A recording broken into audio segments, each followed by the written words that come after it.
a little bit early before it actually connected. Okay, welcome to my Wizard101 stream. Okay, welcome to my Wizard101 stream. Okay, I wasn't expecting it to be unmuted. It usually stays muted. Yeah, that was my bad. I need to turn back on full screen so it adjusts the proper size for the streaming. And yeah, I started a little bit later than I intended to today. Like I said, I wanted to stream almost like a few minutes after that tweet, but unfortunately I've been having a pretty hectic time lately. So yeah, since we started super late today, I'm not entirely sure if we're going to be able to finish Krokotopia today. We might need to split it up into two. So yeah. We have some good and some bad news. I suppose we'll get the bad news out of the way first. The hecticness, a lot of it that's been involved in my earlier streams, and I'm not entirely sure how much I actually want to get into this, but it's around the dog I mentioned, who is very old and very sick, and unfortunately his condition has been getting a lot worse recently, and so streams will probably not be happening past today and maybe into a decent chunk of next week, because his condition is getting a lot worse, and it's probably why he's been getting a little bit more hectic at night lately. So that's the reason why I actually had to end up cutting down streams a lot. He's been barking a lot late at night whenever people are going to sleep. Not entirely sure why, but I think it might be related to it. It's very much a bit of downer news, but it's the main explanation as to why I've been having such a weird schedule. So I wanted to explain that. And yeah, I don't want to get too far into it, but that is pretty important to note. So I'm probably going to take a couple-day break from streaming afterwards. So no stream tomorrow, no stream Sunday or Saturday, like usual, because I usually take Saturday and Sunday off. Right after that, I'm basically just going to see how I feel about things so I can continue it. So yeah, just a bit of unfortunate that's been keeping me in sort of a sour mood today. There's a lot of viral stuff, but I did want to stream today still either way. But yeah, that's the bad news out of the way. But the good news is that I've actually been focusing a lot on what I'm actually going to intend to do. So, with a lot of the games I'm going to be playing, I kind of want to see if I want to do like maybe some playing with viewers stuff starting next week, and also maybe taking the setup for these a little bit more seriously. So I'm also going to try to make some emotes that I can upload to Better Twitch TV, and also maybe try setting up a proper schedule next week. Maybe start trying to set up proper schedules next week where I have a much more solid time, because while it's been hectic recently, things are probably going to be calmed down next week, even if the cause of it isn't exactly a happy one. So yeah, it's probably not going to be like too much of a letdown, like maybe like there's like a couple days off next week, but yeah, that's the good news I want to get out of the way. Is I have a lot more plans, because I recently found a way to play Fall Guys and some other games, so I'm thinking like maybe some like playing with viewers stuff maybe, and stuff like that. And I've also been drafting emote ideas. So anyways, that's enough talk about plans for now. I'm going to move on to this and finish up this side quest, because I'm pretty sure it's the last one in the Krokopatra. So yeah. Anyways, moving on from that, yeah, I've been focusing a lot on finding ways to make the streams a little bit more consistent, because one of the things that's been confusing me personally, right, is how much I should actually make, because I originally did a sort of starting screen sort of thing, but a good question was posed by a YouTuber who's or the Twitch streamer, whose name I don't really remember right now. But they basically said that a lot of Twitch staples may not be necessary for every individual person. That kind of occurred to me that, you know, maybe part of the reason why I've had like such a hard time coming up with stuff is just because it's not really necessary for me. And so I'm not entirely sure if I should make those things, because normally whenever I make art, it's related to like fulfilling like a need I have. So if I want to draw something for somebody, I draw that. Or if I want to do make something like an asset, I make that. But if the need isn't really there, then there's not really a reason to.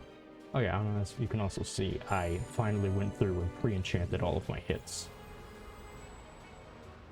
With the exception of the scorpions I'll keep as backup hits in my deck, I finally went back and picked up a lot of monstrous DCs and just set those up. So we should breeze through what's left of Krokotopia pretty easily. As you can see, they're all set up. I have over 100 of them. They're all pre-enchanted with the strongest hit possible, which is... well, I don't have it anymore. I used them all up. I pre-enchanted all of them. But yeah. This is now going to be my deck setup. As you can see, I don't keep any hits in my main deck anymore. Like any of my main hits anymore. Just so that way I can have a little bit more consistency on my support cards, like my shields. As well as heals for maybe boss fights. It makes changing things around a little bit easier. But yeah. I've been thinking about like what I might actually need or want. And so that's the main reason why I didn't actually end up making anything, even though I mentioned I probably would last time. It's because I'm not entirely sure whether or not I'm actually going to end up using any of those. So until then, I think I'll just focus on the emotes, because I think that would be kind of fun. Until then, we'll just keep being this scuffed setup I have now, where I have me in the little corner and the chat that just appears randomly over here. A chat box might be like the only thing I actually end up making. It seems like, because that definitely is like the main thing I want to fix. So it's a little bit more visible.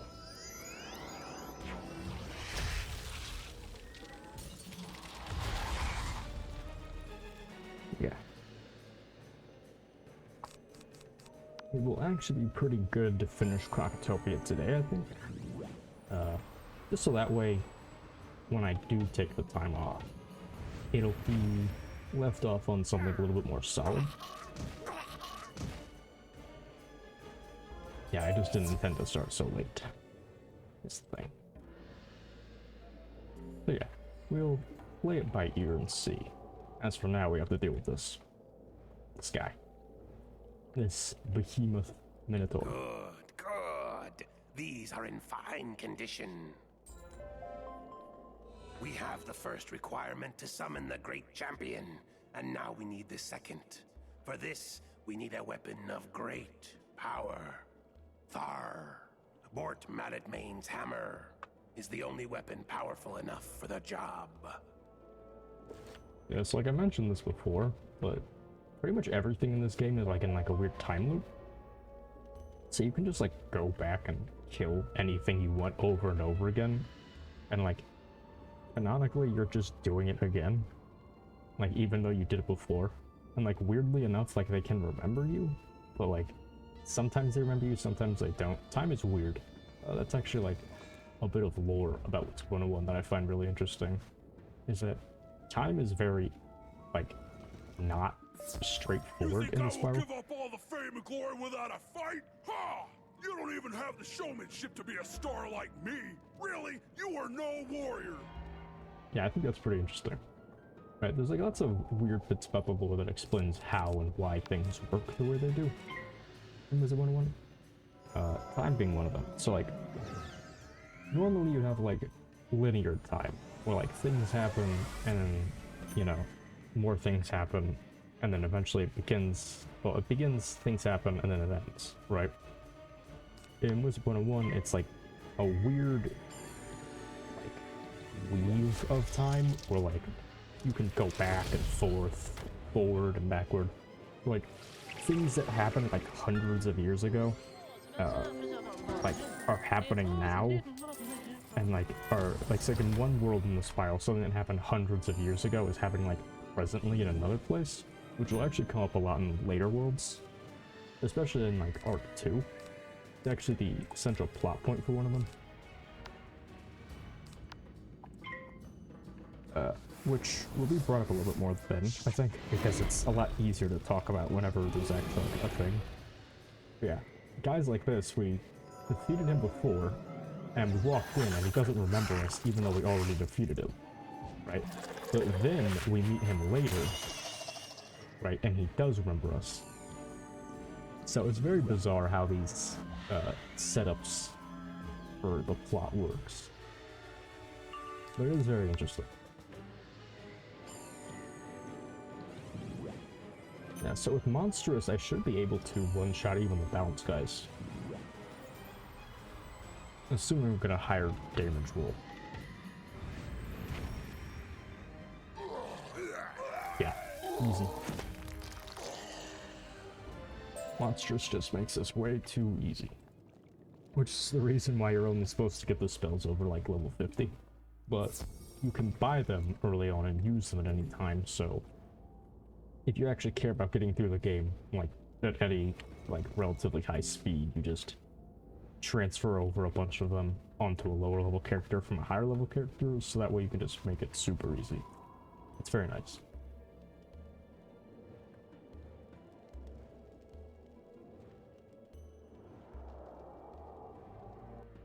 It also makes Arc 1 a lot easier when you actually do want to be able to carry around things like shields and stuff. Excellent. Now there is only one thing remaining. The last thing we need is soul dust. No small amount, though. We'll need enough to light these 3 braziers. Retrieve for me the soul dust from the 3 Fang Guardians in the vault. They should provide enough for the braziers. Oh yeah, I forgot about that. This side quest is very intensive in what you actually need to do. You need to fight 4 separate bosses, and then you need to fight like the hardest boss in Krokotopia immediately after. Thankfully though, like I said, with Monstrous we should just come in and one-shot all of them, so it's not going to be a big deal.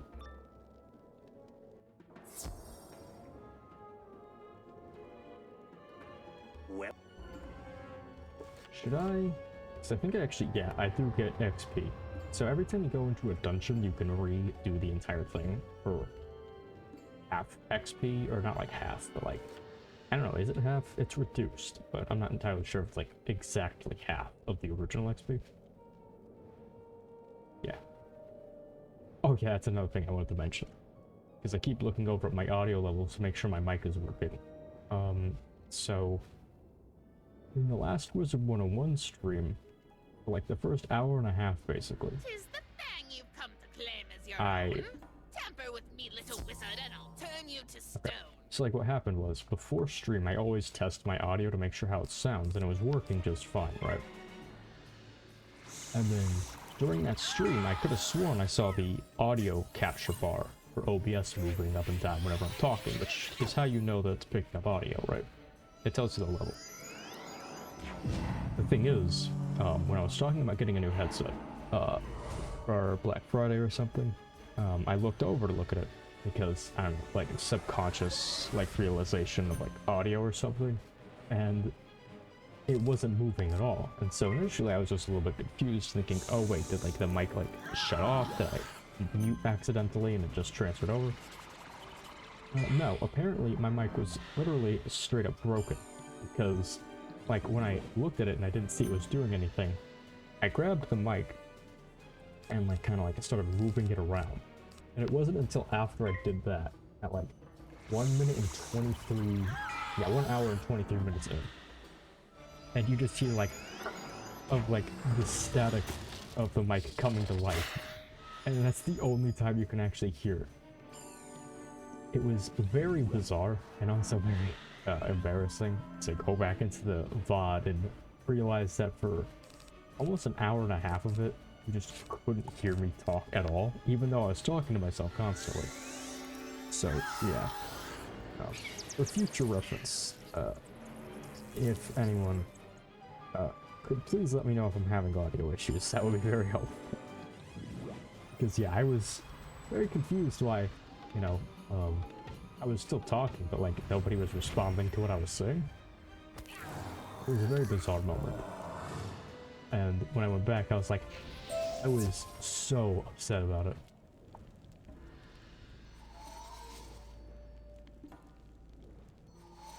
It is kind of funny now, looking back on it. Whoops. Yeah, it is funny looking back on it now, but at the time it was very confusing and very upsetting.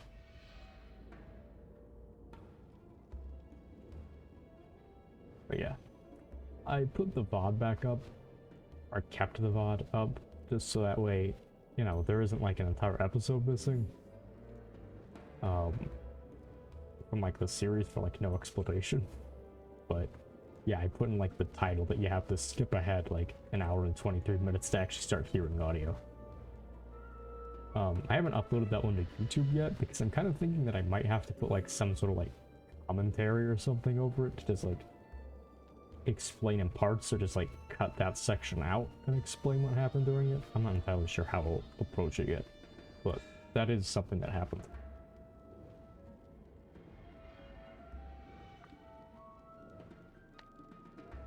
Show your eyes and grieve with your heart. Come to the shadows and prepare to depart. Easily like the #1 biggest issue I've dealt with in this entire like time streaming so far. Hopefully nothing like that ever happens again. Although I'm not sure why it broke in the first place, so it could at like literally any time maybe. So I'm super paranoid about it now, so I'm always checking to make sure that the little bar is moving.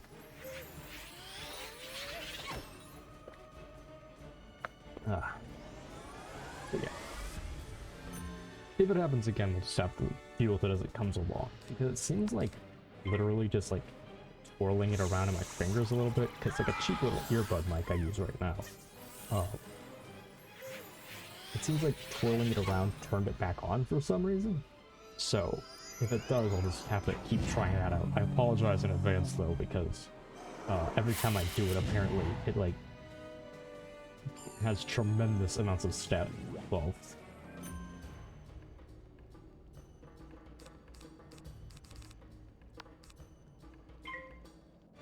Yeah.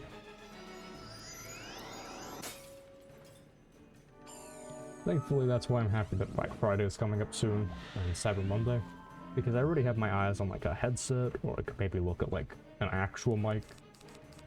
I don't want to get too ahead of myself and like decide on one yet until I see how much the actual discounts go for, because I don't have a lot of money to spend on one.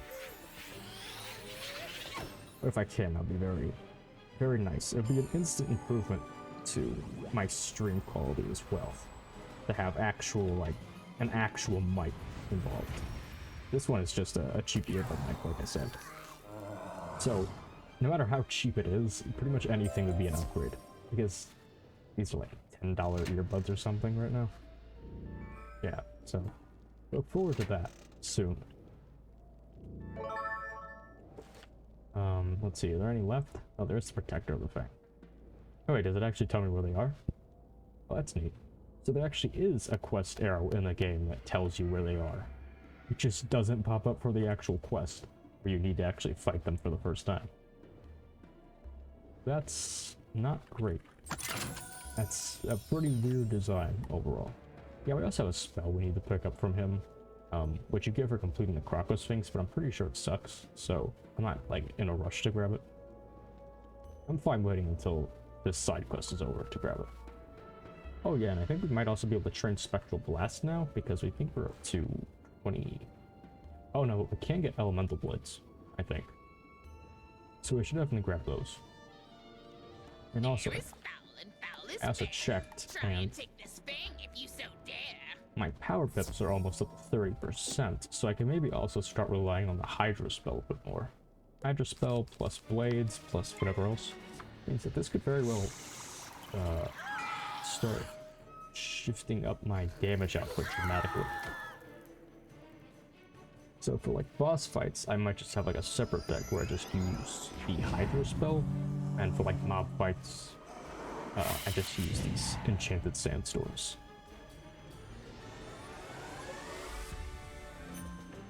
This is the part in the game where things should hopefully start speeding up a lot.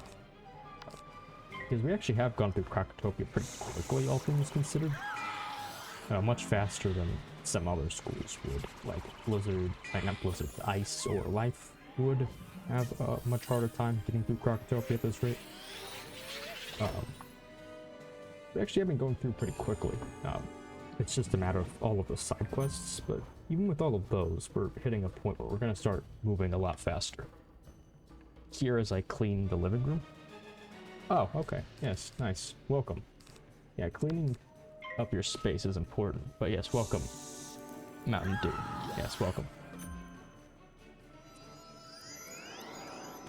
Thank you for coming by. But yeah, focus on cleaning. Very important. I always slack when it comes to cleaning personally.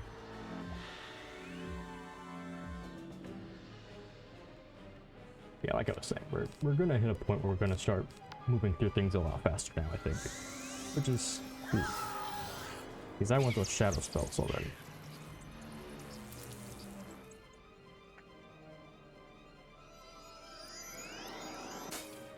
You know, I put the Shadow Mage playthrough in the title every single time, but it just feels like a lie right now.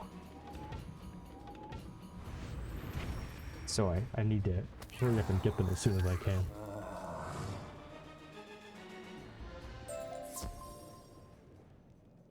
Let's see, it's Snake, Moon, Bird, and Sun.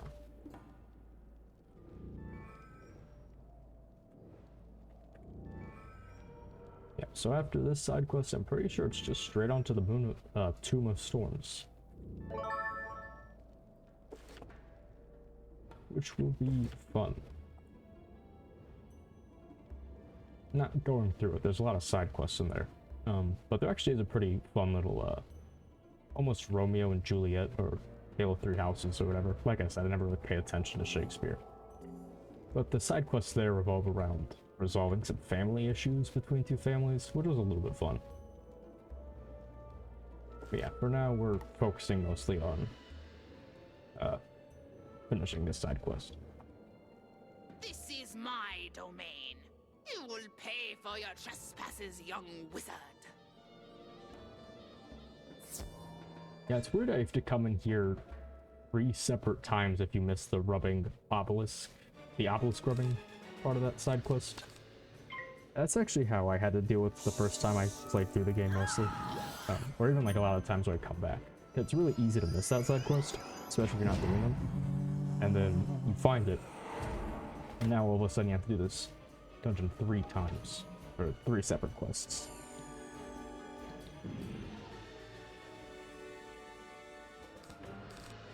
Okay, let's see. Let's discard one of each shield, I guess, to rush out a little bit faster. I might finish the Tomb of Storms, like, main quest as quickly as possible, because it is a little bit long. And then I'll see all the time I have for those side quests afterwards, I think. So, instead of, like, focusing on any of those side quests, I think I'll just do the main quest first. Just so that way I can say I technically finished Krokotopia.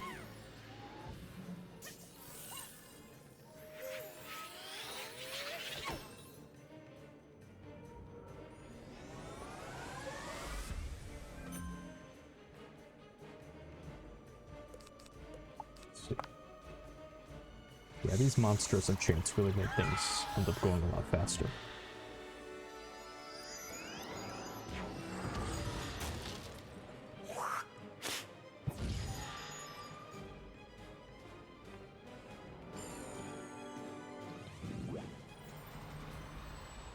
Yeah. So I was mentioning earlier that I want to start drawing some emotes, but I'm not particularly good at art. One of the things I'm struggling with right now is I've got to get the beetle and the ember retreat. You're too lazy to go back for it. Oh yeah, that happens all the time. Thankfully, I've been keeping on top of it. Yeah, because all of those other ones are still in the Tomb of Storms. You've...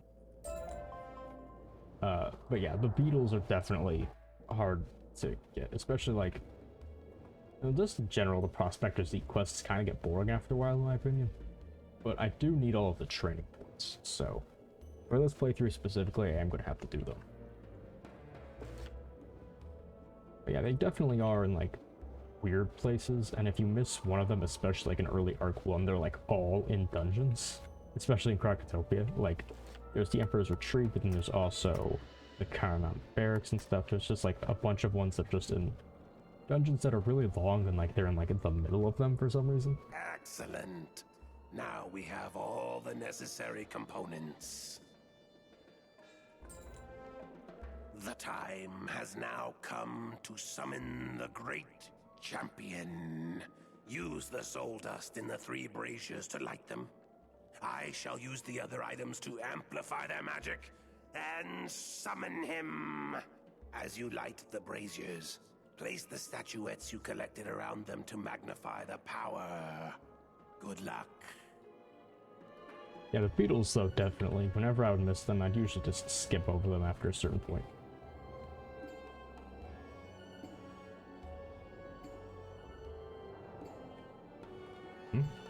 Right then? Oh, I have to light all the braziers. Yeah, so I think for this guy, I'll throw out Faint and Hydra, and just see how I can do with that.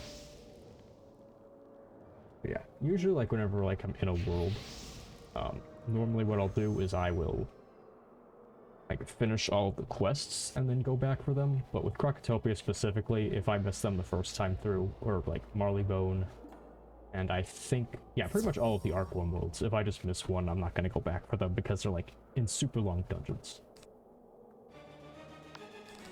Oh, wow. This health got reduced by a pretty decent amount, actually. Yeah, like I was saying, emotes. I want to start drawing those so they can be used for like better Twitch TP, and also the follower emote should be coming to everyone soon. So I already got the nodding emote idea, but if anyone else has some other ones, I do want to work on them. It's just actually fitting it into a schedule is very difficult, because I also have to work on like art practice and stuff. Because one of the things about doing all this stuff yourself is you have to start from square one, and I never drew a day in my life before this year. So, that too. It might take a while, but I do want to start working on them.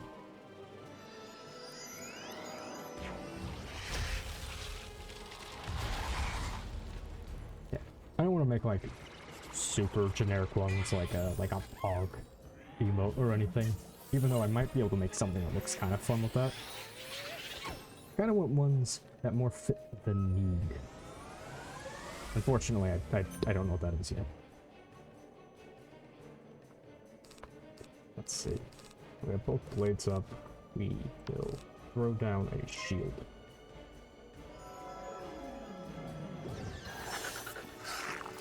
Yeah, combining that with art practice is why I really need to start making schedules.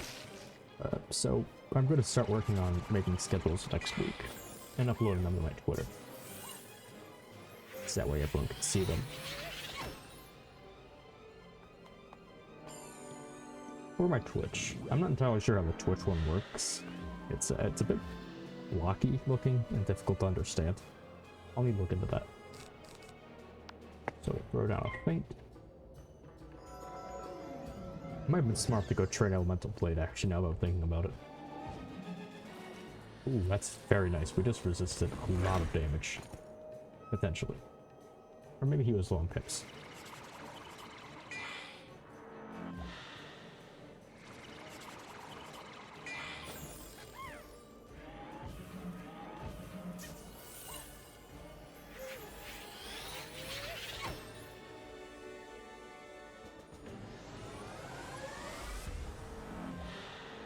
Yeah, this is always the issue of starting second. Is that now they're going to be able to beat me up before I can throw down another shield. Oh, cool, never mind. They're just using 1-pip spells, it seems like. This guy used to be a lot harder. If I'm remembering correctly. Like, normally you'd be dead by this point.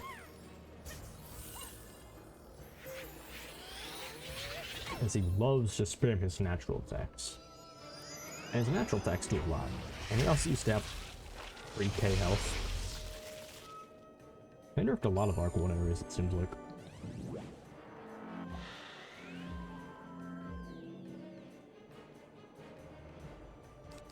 Let's see.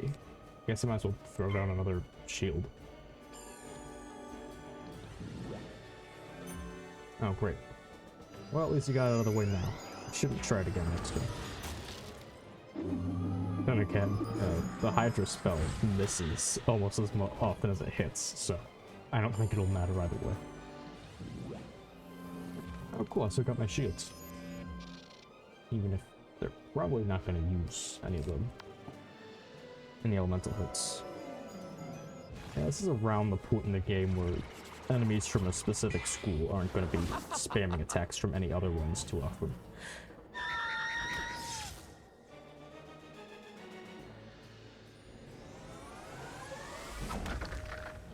Oh, nice. We got a first try. Will it be Storm?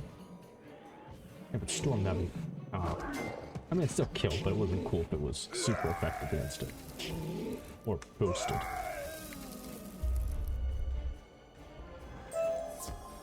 Using Pokemon terms is kind of impossible to avoid whenever you're talking about dealing with, like, elemental triangles and stuff. That was quite the fight. You are much stronger than I ever expected. Okay. Yeah, that's it. So Krokosphinx is officially done. So now we'll go grab our elemental blades. See if we can pick up anything from Alhazred, and then it's right on to the Tomb of Storms. Very nice. Yeah, but for an ice and a life, we would be on that quest for like the next 30 minutes. Because our damage output is just that low.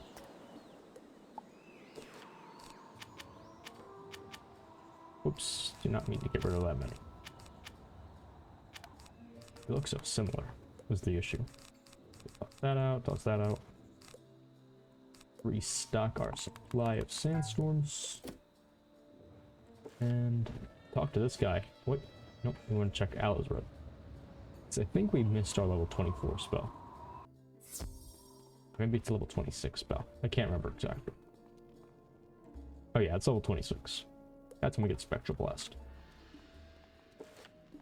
And next time, we'll also be able to get actual feints too. And then we'll be done with that for now. So we'll be able to start focusing on either life, or we'll focus on ice. Get tower shields. The Tomb of Storms, eh? Sure you want to go in there? That's quite a dangerous place. The Tut leader is inside. Well, why didn't you say so? I'll get you in there right away, if you haven't already found a way in. You're in luck. My men are overtaxed, but one of the locals has taken on the Tomb of Storms. I hate doing this to you, but once there, you're on your own. I can't protect the locals and launch an assault. You'll have to be a one-wizard army. Ready? Find Hetch Aldine nearby. He's been working with the summoning stones and will surely know how to get inside. Yeah, we'll decline this one for now. I think I'll make that its own thing. Yeah, I didn't realize this was Helping Hands. The spell isn't entirely useless, but it is very high pip cost for now. You cannot simply march into the Tomb of Storms. You must possess 3 golden scarabs, and I only have 1. Oh, you have 2 of them? Easier than I thought. Take mine by all means. That should get you in there if you've not already found the means, oh crafty one. Touch each scarab in turn to each of the obelisks, and you will activate them. Then the tomb and its secrets will open to you, assuming you've not already found your way in. Yeah, like I said before, healing is kind of useless, like, in general. I'm going to be using it more often in this playthrough than most people would, once we actually get to the normal part. But while we're still using just normal balance spells, they're going to be as useless in general, because it's a lot more efficient to just attack than it is to take time to heal or shield yourself. Speaking of which, they were doing a PvE roundtable apparently. I'm not sure if it's already happened or what, but they're supposed to be live streaming that around this time. Not like this time today, but like around like this time in the week, I think. So I'm not entirely sure what they were discussing or if they've already done it, but I need to go back and watch it because they've been talking a lot about increasing the difficulty so that way they make things like shields and healing a bit more effective. And there would be a lot of thought that would need to be put into that. Let's see, where's the beetle in here? Oh yeah, it's right here. Yeah, I also need to check that out. And once I do, I think I might give my own thoughts on the things that they talked about in there afterwards. But yeah, for now, we're gonna get to talk to this guy. Because, like I said before, we totally cut off his head and put it on our wall. Greetings.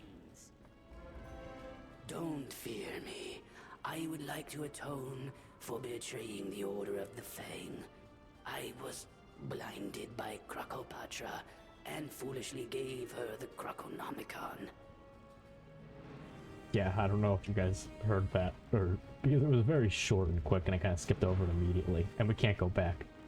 We need to make a little greetings. It was like super high pitched in comparison to like his normal like gravelly voice. It was super weird. With it, Krokopatra could force any Krok spirit to rise in her service as her new army. We must stop her from using it if it's not already too late.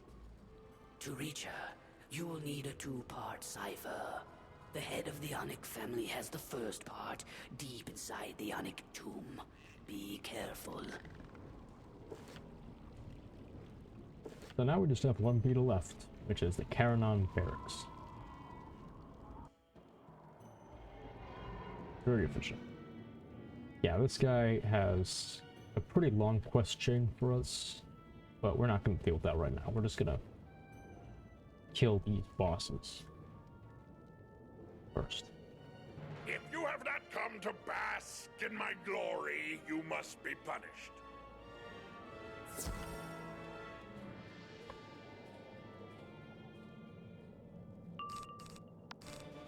Yeah, so like I said, I thought all of the Kroks got revived from the dead, so it's a bit bizarre that this guy is like a ghost, but all of the other ones are like physical. But they like disintegrate into sand, but the ghosts are just ghosts. It's very bizarre the way that resurrection apparently works. Maybe he was a ghost before then, and like if you are a ghost, you can't be resurrected physically.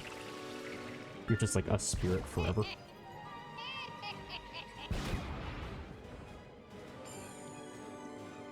We have lore for like explaining pretty much everything in the game except for like the blatantly weird stuff going on. Wow, we're getting a lot of outfits. Yeah, I want that lore, Exile. Give me that lore. Give me the lore how like why some people are ghosts and some people come back as like sand zombies. I want the explanation.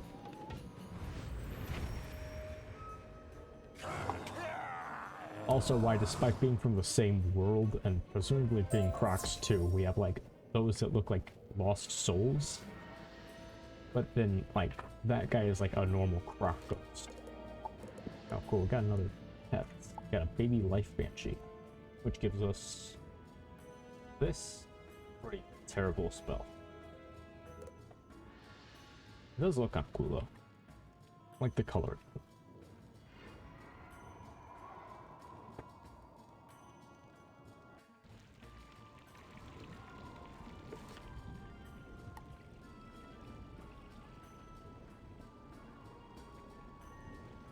Great job, young wizard.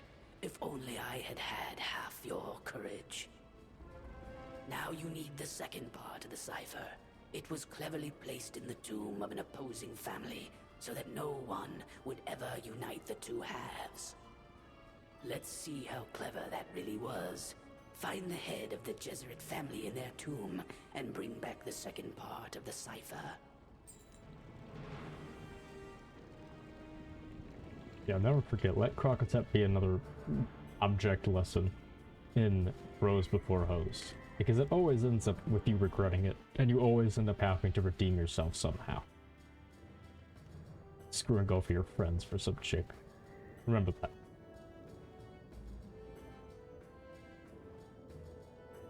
You must be mad to challenge someone as great as me!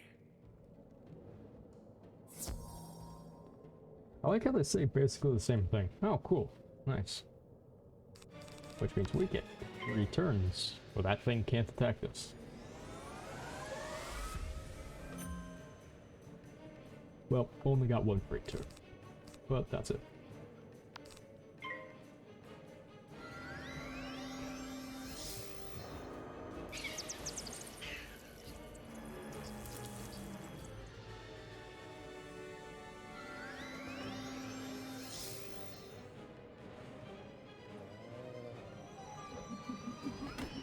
I do really like that spell animation where they just twirl around like a ballerina. Speaking of, Beast Moon is out, but I'm not entirely sure if I'm actually going to play that on this account. I feel like it's a bit too much to get involved with, because I already focused on it pretty much exclusively on my Max Wizard, and the rewards aren't transferable, at least not yet, so I'm not sure if it's worth it. Because that'd have to be like a stream in and of itself. Also, pretty much anything that involves playing with other people in this game usually ends up being super toxic. PvP mostly, but even like the cooperative ones like Beast Moon or like questing with the randoms can like end up going very poorly a lot of the time. That's why I prefer playing solo. That, and also I think the story is just more interesting when you're just going through it alone.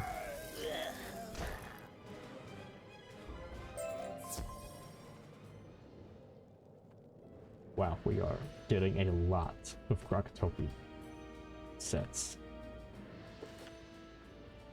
Let's see, where's teleporter? There we go. Yeah, so I'm actually thinking, because I forgot, because despite being like relatively like late to starting the stream today, I think I might actually do like a quick BRB, like after we finish the main quest of Krokotopia, before I start tackling the side quests, just so I can get something in my stomach. You've done well, but your trial is only beginning. Your next quest will test your courage like never before. Krokopatra rules from the Temple of Storms, secured by only 1 key. To make matters worse, 4 princes guard it within the royal palace. The Scythers will get you into the palace, but to even reach it, you will need to make your way through the Karanan barracks. Karanan barracks. I'm sorry for the task ahead of you. Once you defeat the 4th and final prince, Aka Karanan, you will have the temple key at last. Good luck. Yep, we got another tutorial explaining what a dungeon is and how it works. Or maybe not. I pity the fool Yep, who nope. would dare to enter Karanan Palace, for it is a dungeon. Let's see. To Karanan Palace. I do like that they have these teleporters in here. It makes it a lot more convenient. Let's see. Do we need more sandstorms? Not really, but we might as well cap out.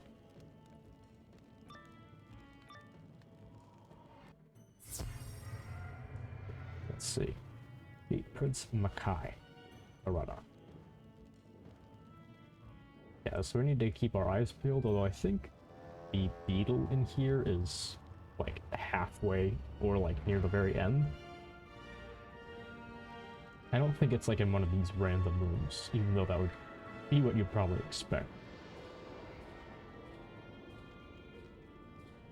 You will test your might against me, and you will fail. Why even try, weakling?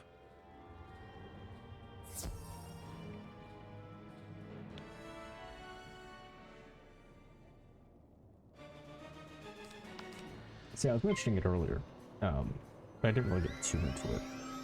But I was testing out Fall Guys, and I played Crab Game for the first time recently. And so I was thinking maybe for like some streams, I might try scheduling days where I try to play with other people, viewers and stuff.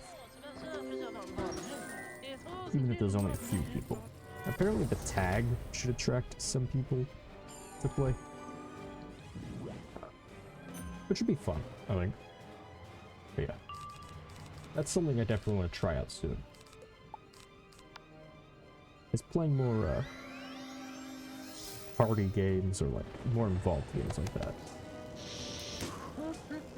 Because I'm playing Wizard101 solo.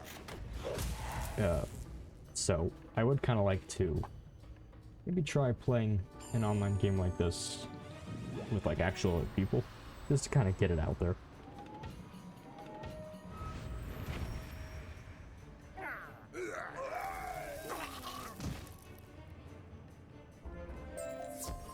Because when I was playing Crab Game yesterday, it actually was a lot of fun overall.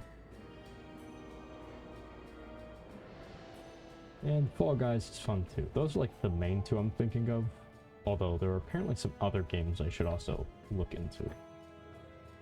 So yeah, I think starting next week I'll do the later night variety stuff, and I might schedule like one day then just like test out the waters of playing games with other people.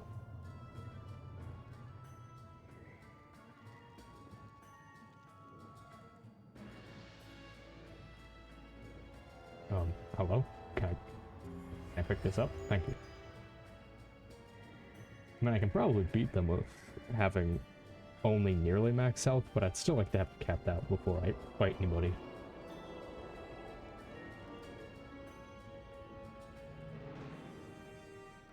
It would be quicker if you just admitted defeat now.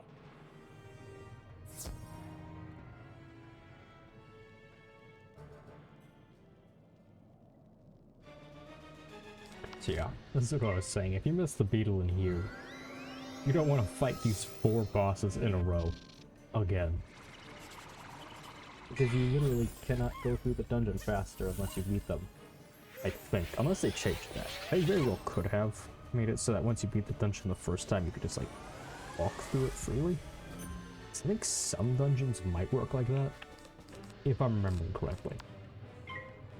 But yeah. Generally speaking, you don't need all those training points anyways. You get more than enough from like leveling up and like doing like 3 or 4 of the Prospector Z quests. I just personally need the training points so I can train pretty much every school up to like its, at least it's 70% shields.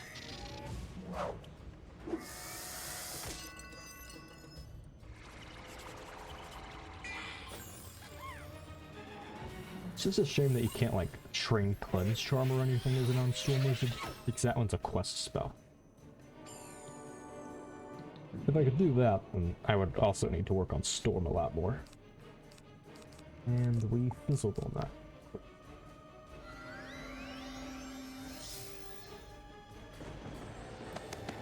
Yeah, because generally speaking, we want those 70% shields, because getting the 2 shields will actually help a lot for some bosses, because despite enemies at this point starting to use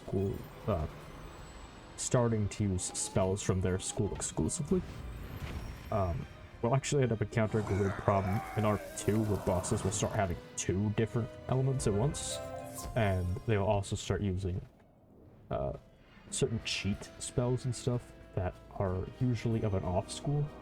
So knowing about those in advance and preparing for them will definitely help a lot. And the 70% shields are obviously like generally inferior to like the elemental shields and spirit shields, but only if the enemy actually uses all those hits. If they don't, then you want the specific ones of like this one, or life and limit. You really do want those as much as you can get them. I don't see any health wisps. Oh wait, there's one. There's 2. Did they not spawn in until after I'd already rocked through? Weird. But yeah, with that, plus life healing, plus, let's see, plus Ice's tower shields, plus feints and stuff, that's... Fool! If you do not bow before me, you will fall before me. That's all I can immediately think of that we'll actually want for this playthrough. After that point, it'll be spending training points on things like the astral schools.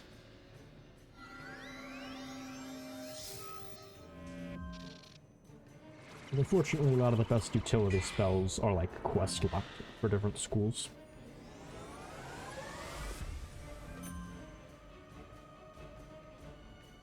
Cleanse, Charm for Storm, removing wards for Myth. Very helpful spells that every school would want, but they put it behind. Just only that school can actually get them, except through treasure cards. Very unfortunate.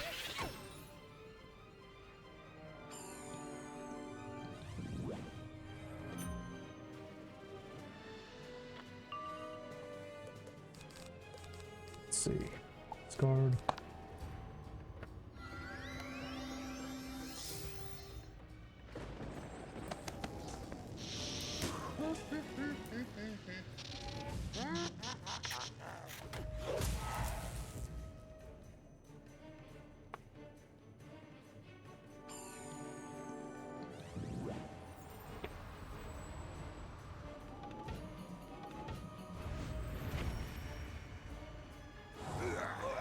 Again, another one shot.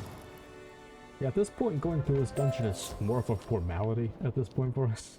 Because we're just one-shotting everything with the monstrous TC enchanted stuff. But thankfully it is pretty easy. So there's just a lot of downtime right now. Because we're not going to encounter fights where it's going to come down to the absolute wire, like some of these happen. At least not anymore. At this point, we're reaching levels of strength where we're just not going to be caught off guard again. I do not recognize you. Therefore, my face is the last one you will see. Prepare yourself for pain, wizard. Yeah, that's a side dungeons and stuff, and I think I might just save those for YouTube and like record them on my own time rather than like taking up time in a stream for them. Because there is that Krokotopia side dungeon where you rescue one of these soldiers from something. And I don't think it drops anything good, if I remember correctly. It's like, I don't know, is that Kamba Lung, or am I thinking of another one? I think it might be like 3 separate dungeons that you get access to from there. So I think I might just save that for YouTube, so I don't have to like either dedicate an entire stream to it, or just take up a lot of another stream for it. It seems like that'd be a little bit weird to do.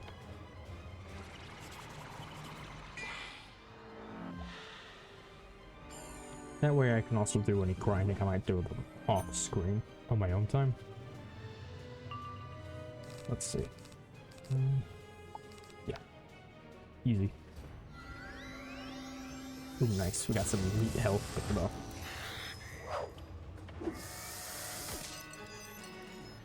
And the internet, we lost it.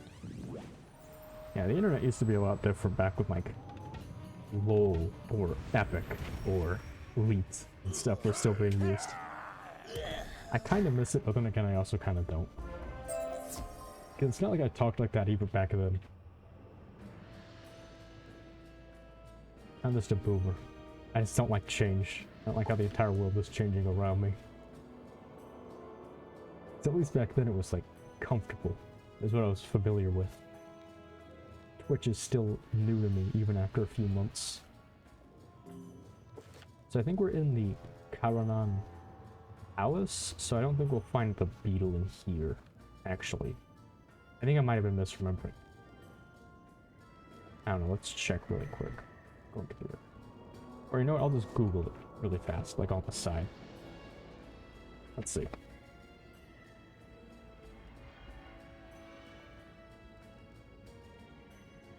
Krokotopia beetles. Yeah, I think it is actually the barracks itself, not the palace, which I think is what this area is. Yeah. Yeah, so I was misremembering. You don't have to fight all of the bosses again for it. But Karanan Barracks is different. Like, it isn't that different, I mean. Because you still have to fight a few bosses in Karanan Barracks before you can actually get to the beetle there, too.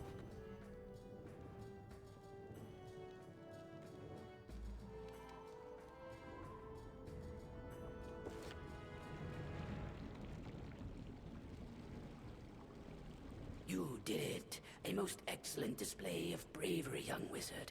I thought no one could ever make it through. You see, I was the one who created those obstacles. When I awoke, I feared these strangers digging up my home. But you, a stranger, have shown me that Krokopatra is far worse. I hope I can repay you. It's time for your final and most important task. I'm only sorry I could not do it myself. You must enter the Temple of Storms and defeat the mighty Krokopatra. Only then can you recover the Krokonomicon and keep it from falling into the hands of evil. Inside the temple, you will find the gatekeeper. Tell him I sent you, and he will guide you to the end.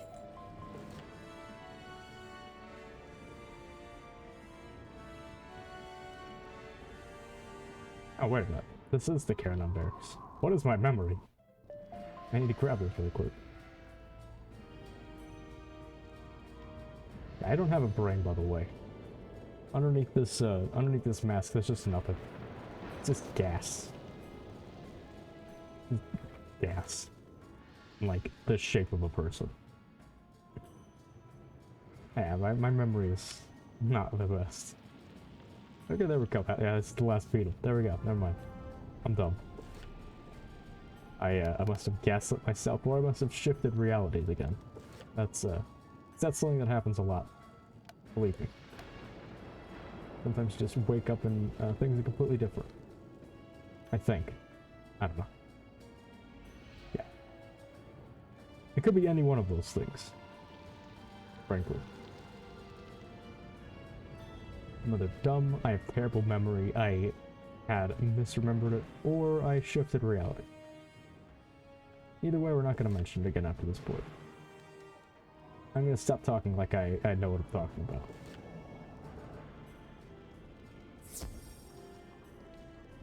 Yeah, I don't know anything. That's a secret. I can tell you where to find some obscure stuff, but beyond that, I barely remember anything about this game. Despite playing with it all the time. Despite playing on it all the time. Why is it Alhazred in the picture? Did they reuse his model here too?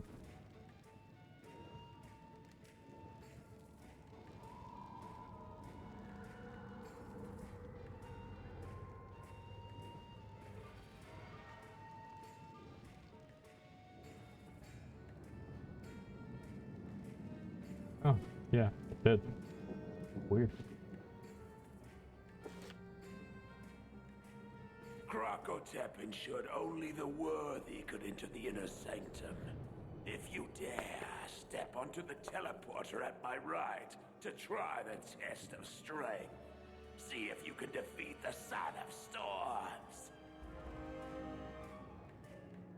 Yeah, the Son of Storms is just an exaggeration. It's not actually like anything important.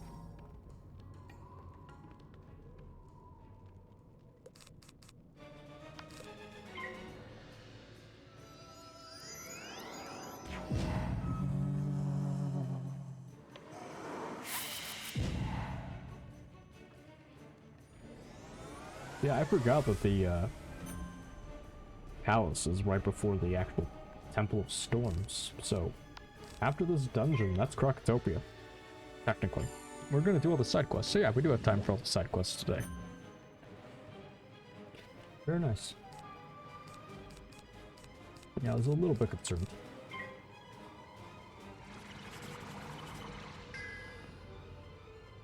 Because there are a lot of side quests here.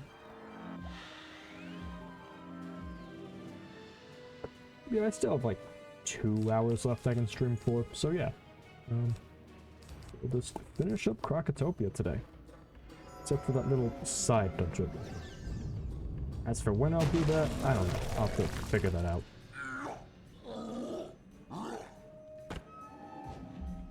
Because I will not have the time for it today.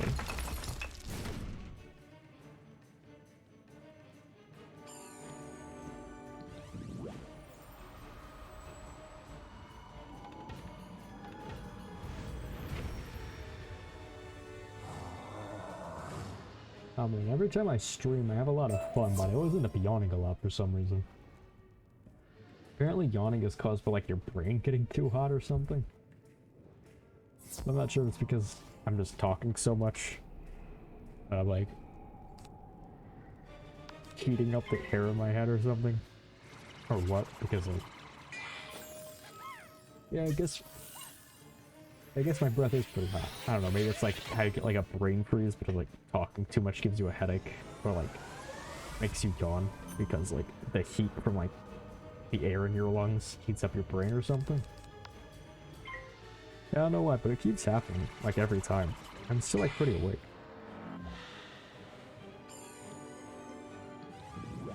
So it's not even like tired, it's just like a weird body thing happening. Let's see.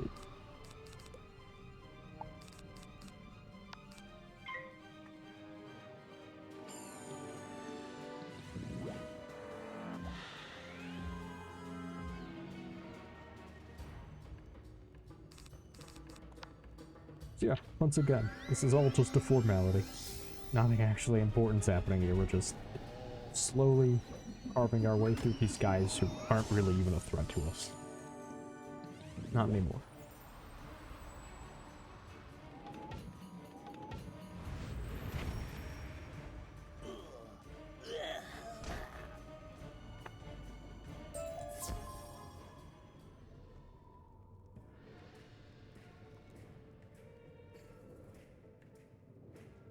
And here he is, he's just some random dude. He's not actually like important or anything, he's just some guy called the Son of Storms. He's not like related to like the actual Storm Titan and stuff.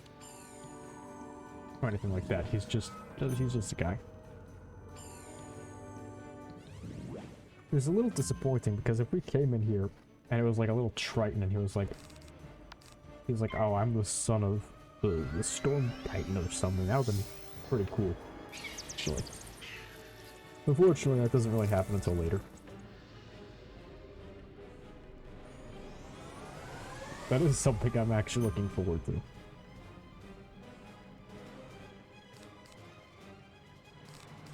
It's finding the Storm Titan. That will be a lot of fun with this character.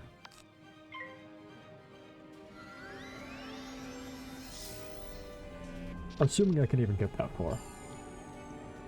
It's like I said before, and I'll continue saying it until we actually do it. Is that honestly, I'm not even sure I can beat Morganth or the gallery with just shadow spells, especially not with just shadow spells with the gear I'll have at that time.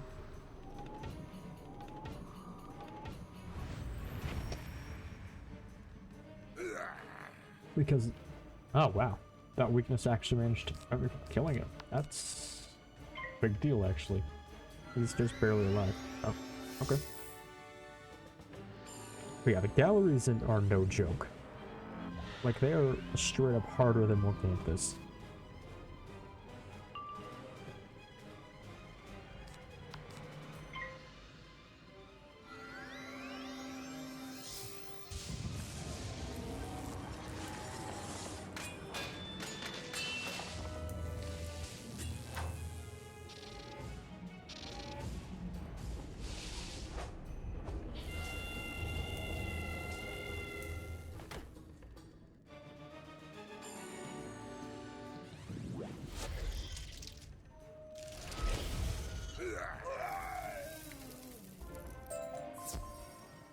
We do get the shadow spells at a very awkward time, like right at the beginning of part 2, if I'm remembering correctly, so I'm not entirely sure how it would work. You have passed the test of strength, but will you pass the next test?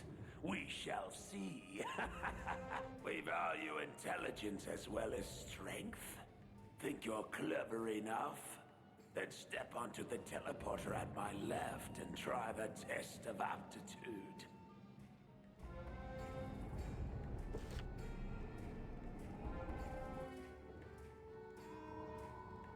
Those things that live must shine bright. Those things that do not live must remain dark.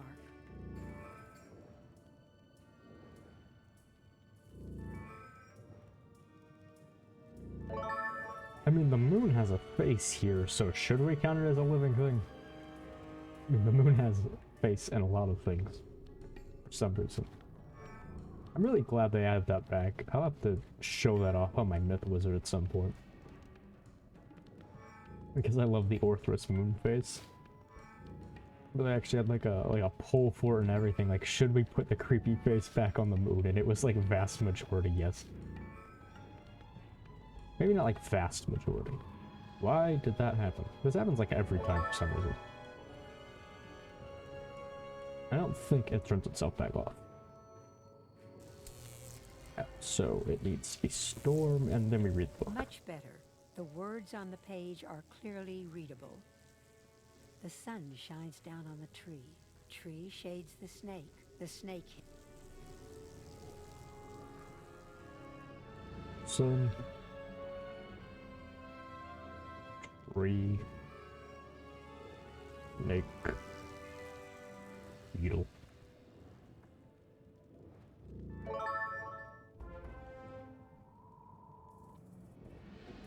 Very well. You have passed both the test of strength and the test of aptitude. Prepare to enter the inner sanctum at once. Oh, wait. Good job, young wizard. I can now teach you a new spell to add to your deck. Oh, yep, he's just telling us about Spectral Blast. Which we won't really get much use for until Art 2. Because the amount of power pips we get right now are not enough to supplement it. Wasting 4 pips this early on is too expensive unless it's like a balance boss. At which point we would just save up a few more pips. Then I could use the Hydra spell I have. Okay, nice. Here we are, Krokopatra. Who dares enter my inner sanctum? You? A member of the Order of the Fang? No doubt you've come for the Krokonomicon. It shall never fall into your foul hands. Prepare to be vanquished.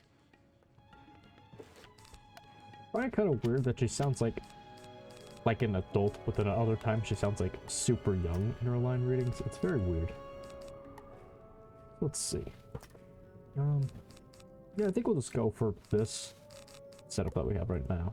Gotta add in some sandstorms. Yeah, I think her health is still above 1,000, so a sandstorm will kill her. Oh no, never mind. It got nerfed down to even below 1,000. Yeah, I will have to hit her 2 times because I forgot to put the thing just now. That's just boy.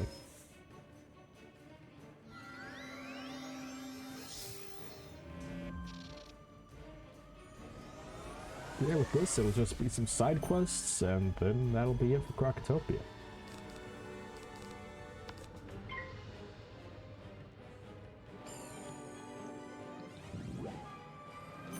Well, like I said, I'm gonna grab a quick snack after this fight and like, get through all the cutscenes and stuff. It's like really quick, like 2, maybe 3-minute break. Got some crackers and some cheese or something, I don't know. And then I'll finish up all the side quests. Very nice. Yeah, so I did manage to get Krokotopia done in 3 streams then. That's a very nice feeling. It all paid off in the end.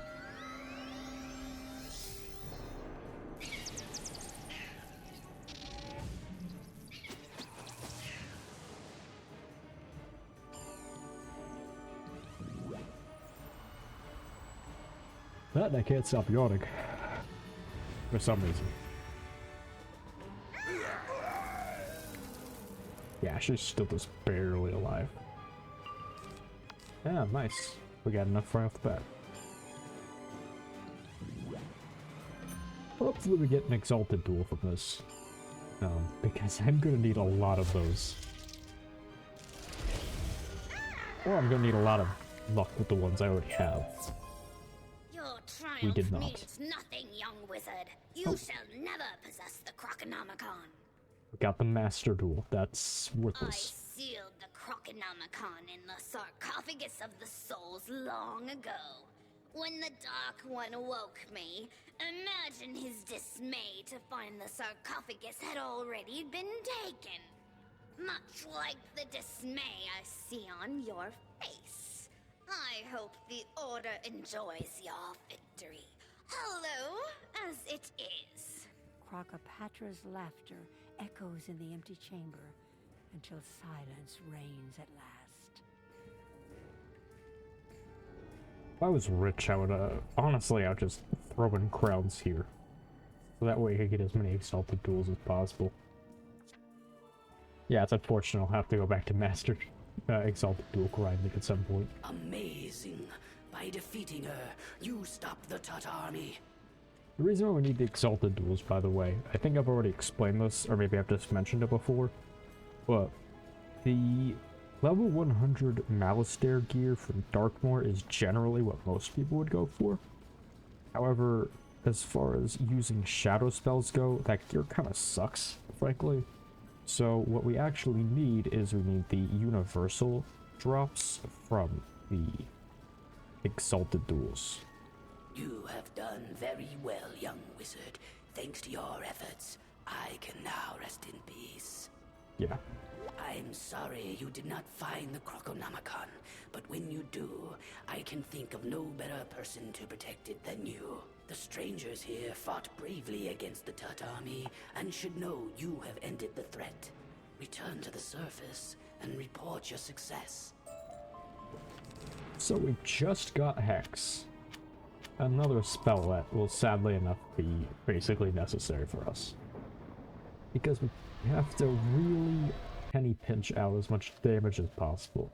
Like every single point of damage for those shadow spells, we need to be able to squeeze it out, and anything universal helps. So, Hex is normally like completely useless in like normal gameplay, but yeah. So, you've defeated the mighty Krokopatra, have you? You're fast becoming the stuff of legend, young wizard. Without a leader, the Tut should be easy to manage now. As much as you helped me, I must seem pretty ungrateful. Here's what I can do. It's something inside the sarcophagus of the souls you're looking for, eh? A book, right? We ship the sarcophagus off to the Royal Museum on Marylebone with some other artifacts. Take this Marylebone spiral key and go through the spiral door to Marylebone.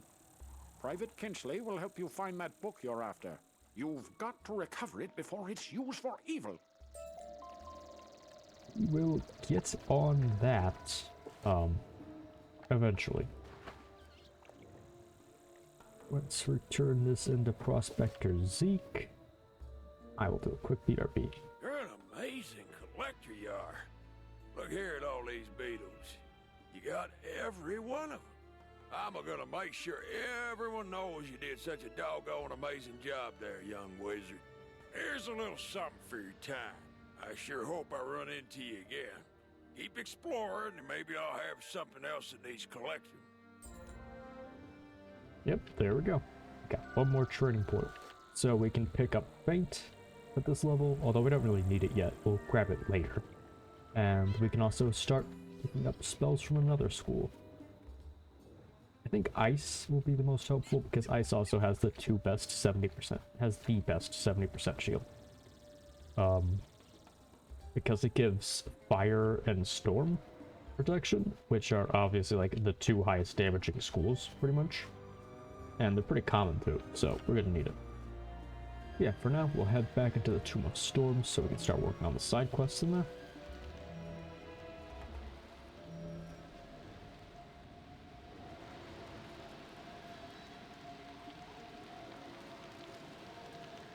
Yeah, we just need to wait a little bit. This takes a while. It always takes a while. It's never been fast. I really need to find some sort of way to speed it up. Because it might be a little bit cinematic, but it is pretty slow. Okay. So for here, I'm going to do a quick BRB. And then I'll be back once I grab a snack.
Okay.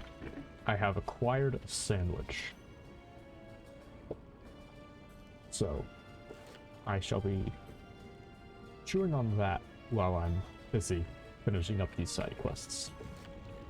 There are going to be a few, but thankfully it shouldn't be too big of a deal. So this thing is like its own side quest dungeon. My friends need some help. I've witnessed many Manders enter, and when they return, they're crazy. It will probably take an experienced group to figure out what's going on in there and help my friends. Wizard! You think you are worthy to enter the tomb of the Beguiler? Ha! You wish. Enter at your own peril, as it is a dungeon.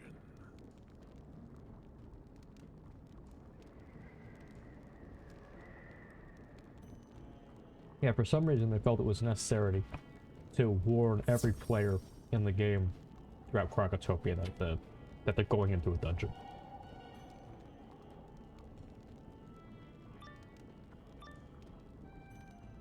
Yeah, this one is actually, well, it used to be kind of difficult. Oh, brave spellcaster, please help me. I'm on a mission to rescue my friends. We were separated and I can't find them. I can't get past the gate that the dreadful Serket set up. If you could get rid of Serket, I could sneak by and continue to search for my brothers. Yeah, unfortunately, or I should say fortunately, this quest, I think, has been nerfed, so it should be totally possible to solo this right now. Let's see.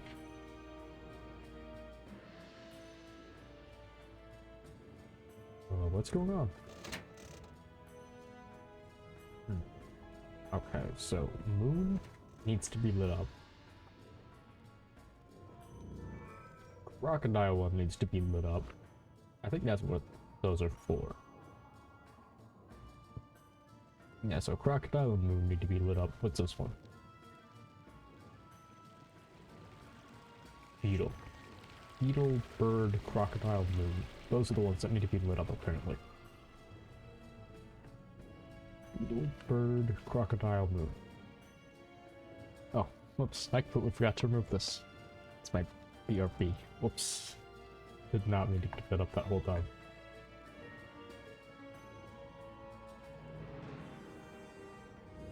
Yep, so turn that on, turn this one off, this one off, and now it should work. Very nice. You hear the blood-curdling noise of a giant spider growing in the distance. Yeah, so this one is supposed to be difficult because they do stuff like that where they throw in more enemies, but thankfully they should have around the same amount of health, I think. Unless I'm forgetting something. Oh yeah, they do have quite a bit more health, actually.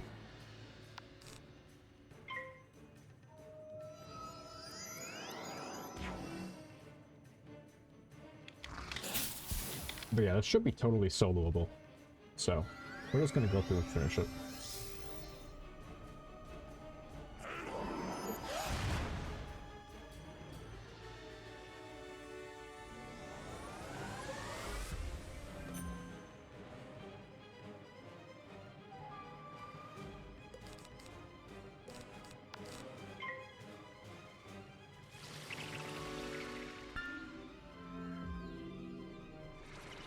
I'm glad the blades are color-coded, because I always forget whether or not I just put down a regular one or the pet one. It actually does help a lot now that they made them look like that.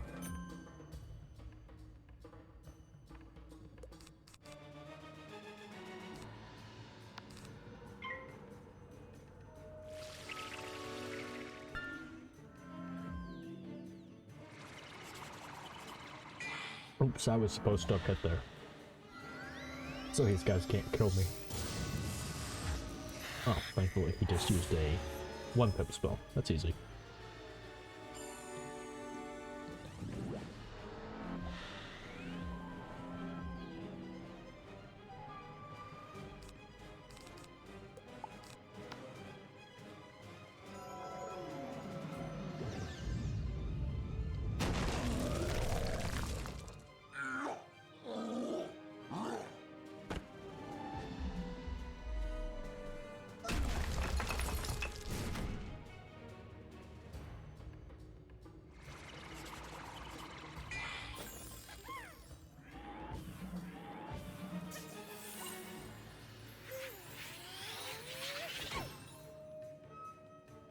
Too focused on my sandwich. It's just a basic turkey one.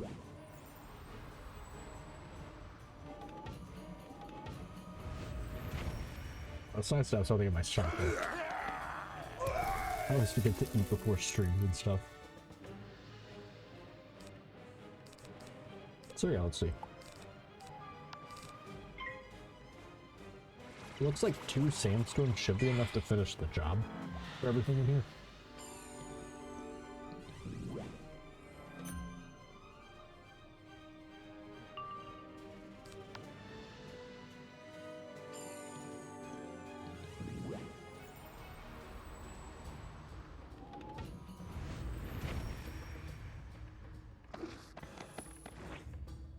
Easy.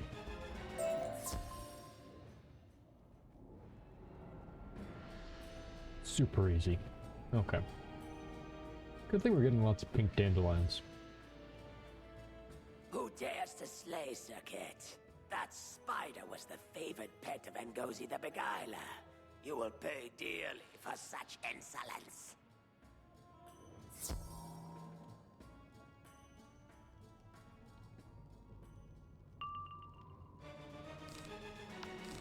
Oh wow, he actually has a lot more health.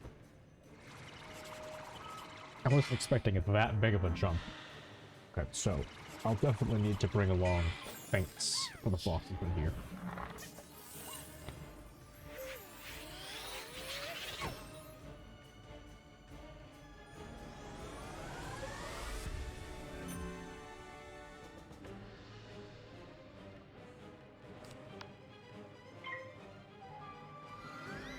And I'll also probably need to heal for the next boss coming up. I don't think this dungeon is particularly long, though. I think it's just these 3 bosses, so the Beguiler is the one up next. But again, like I've said, I've been wrong before, so I'm not going to rely too much on my own memory.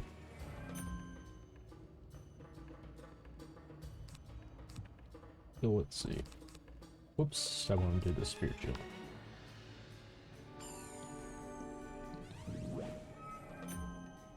Oh, come on, just before I hit. That's why going second is so annoying. And I fizzled anyways, wow. Okay, well. Let's try that again.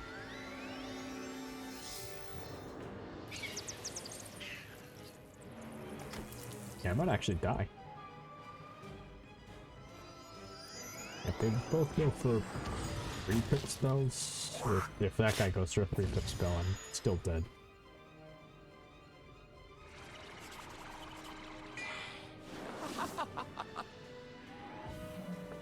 Wow, okay. Oh wait, no, never mind, I'm still alive, just barely. Fortunately, the boss can kill me anytime now, so if the minions don't despawn after you defeat them, then this is actually kind of bad.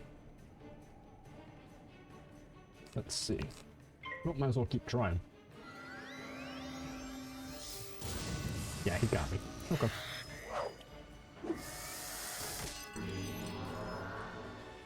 Hopefully when I come back I'll be able to go first. Because that would have made all the difference.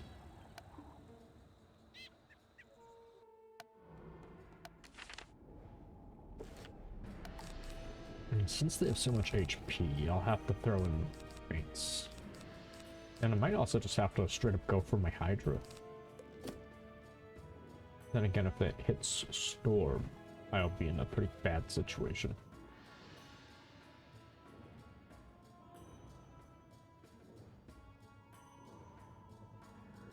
Okay, cool, it is just in. Very nice.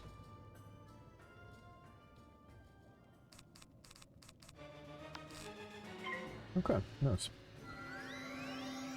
So let's try this again. And also that means that the end boss will also probably work the same way. So, yeah, we're not going first, but if we can get away with trying that out, it should work out pretty well. Because even against the Beguiler himself, if we can just kill the minions, leave, and then come back. That's pretty much the best strategy in this game, frankly.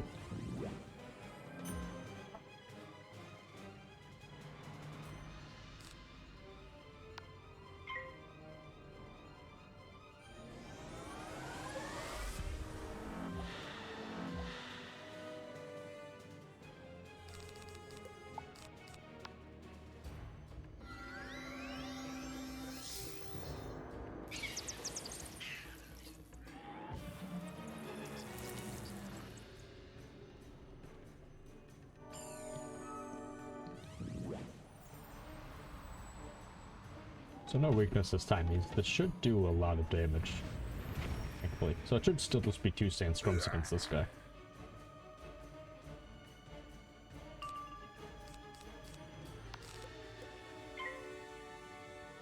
Pretty easy still. But yeah, with that much HP, I might have to go for the Hydra against the Beguiler. Let's see. Well, let's throw down a shield, I guess.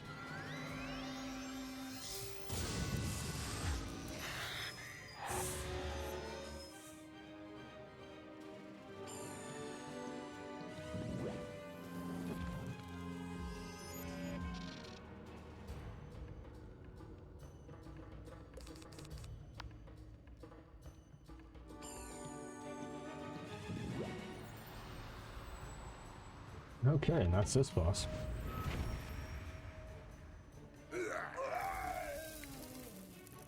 Hopefully the next one is the final one.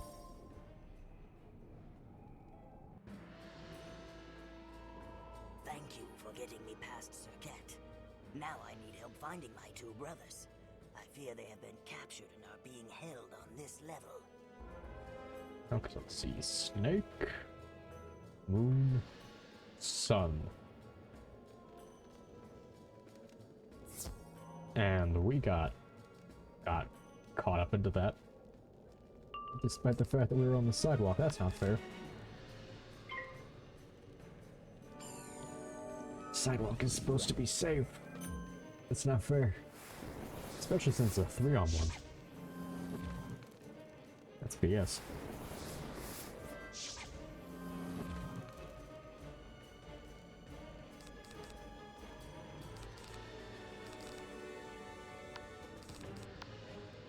I need this bounce wood.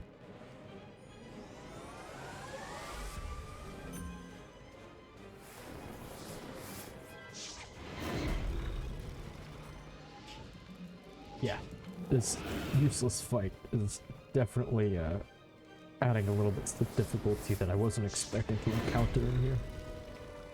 Thankfully, they're only going for the super weak hits, so it's not a big deal. That's another thing. I think I can actually buy stronger gear on the bazaar at this point, which would be pretty good.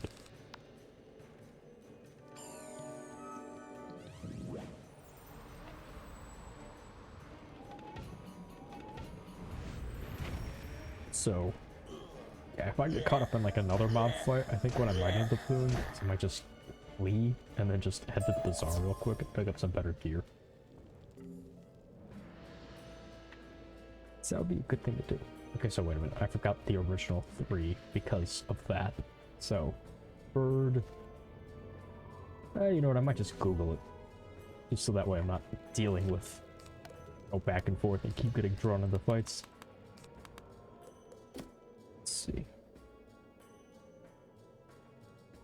Bird, beetle, snake. I think there wasn't a tree, and I think it was the moon.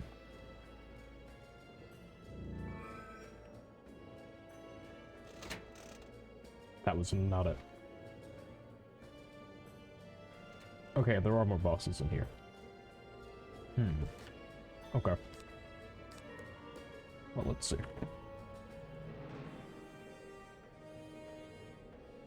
Just Google it real quick, because why even bother? If the sidewalks aren't safe, I don't want to have to go back and forth every time. Let's see.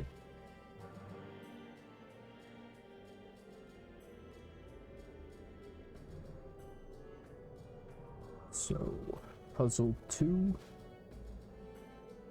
Moon, snake, sun, and bird. Isn't that what I did? Oh, I didn't throw on the sun one. And there's no beetle.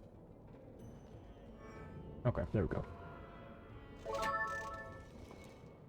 Nice. Who are you?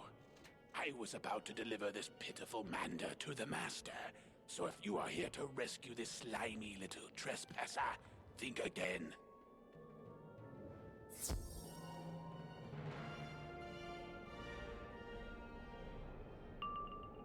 Okay, yeah, so even these guys have their health there, because in this guide it says he used to have 2,000 health.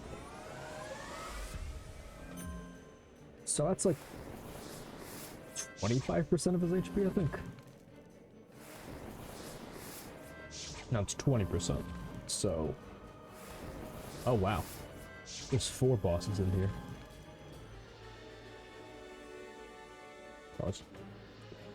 Yeah, so there's this boss, then there's 3 bosses after him. Wow, that's a lot. Okay.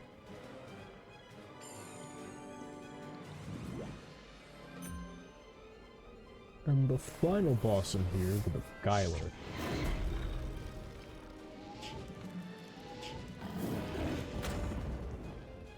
Apparently have 3,400 minus 20%.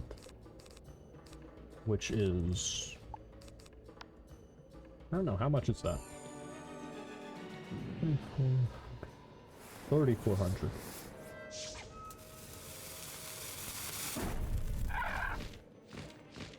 Minus 20%. Okay, so it should have like under 2,800 health.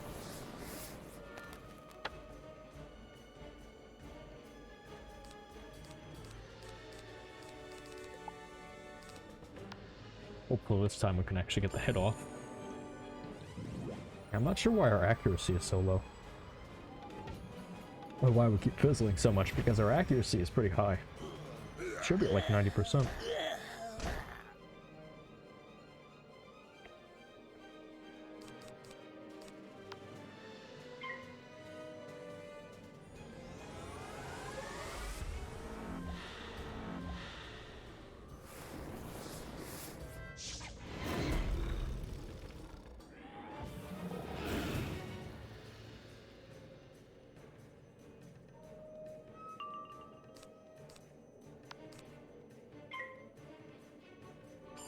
Okay, very nice. With this, it should be pretty easy to kill.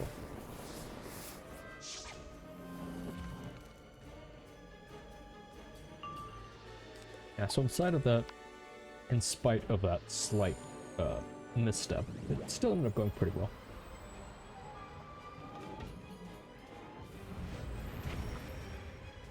So for the boss, the Beguiler, he has so much HP that I'm thinking I should go for the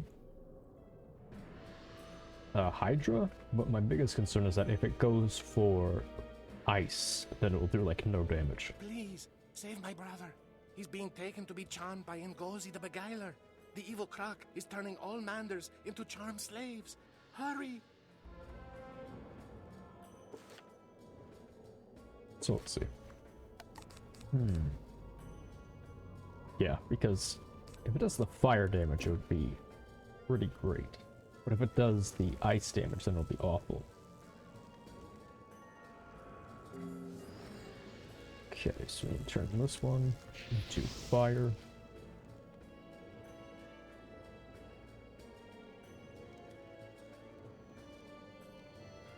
This one into fire.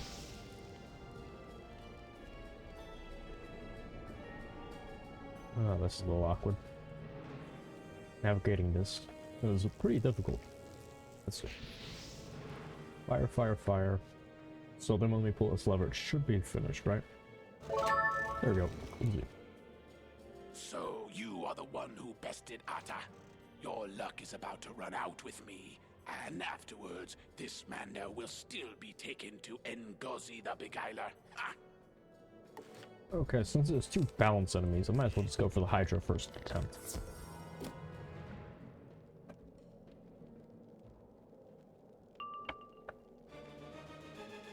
Okay, so power pip, so we don't want to waste it on a feint.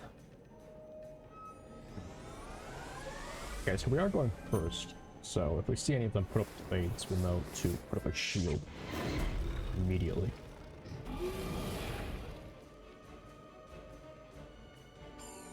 I think it looks like they're going to try spamming 1 pip spells on us. Okay, there we go. Well, I don't want to put 60% worth of traps on myself this turn. Let's just go with what we got.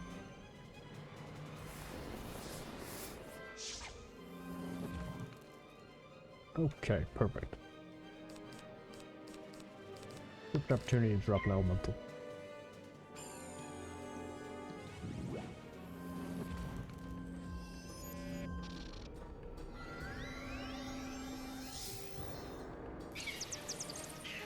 Yep, perfect time for that.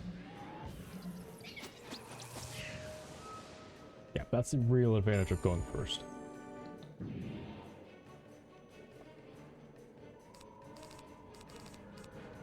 Okay, so let's see. Yeah, it'll be RNG because it'll be relying on the Hydra not doing a ice hit against the boss or a fire hit against this guy. I think I'll also pack elemental blades for it too.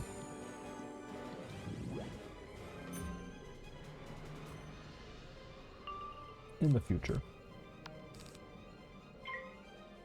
For this fight though, we're pretty much set. It seems like.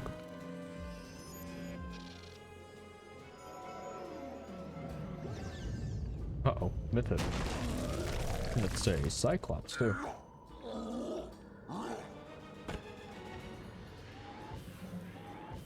Wow.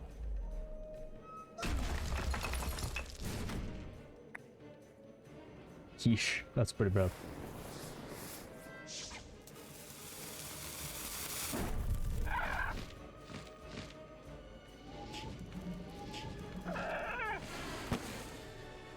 Yeah, so thankfully, yeah, I don't think this should kill me either way. Next turn, this attack should kill if it lands on anything other than fire.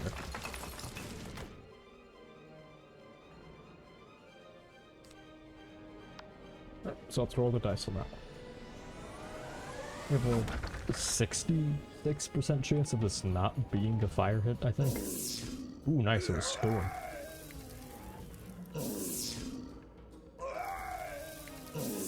It didn't boost, but it was still pretty nice.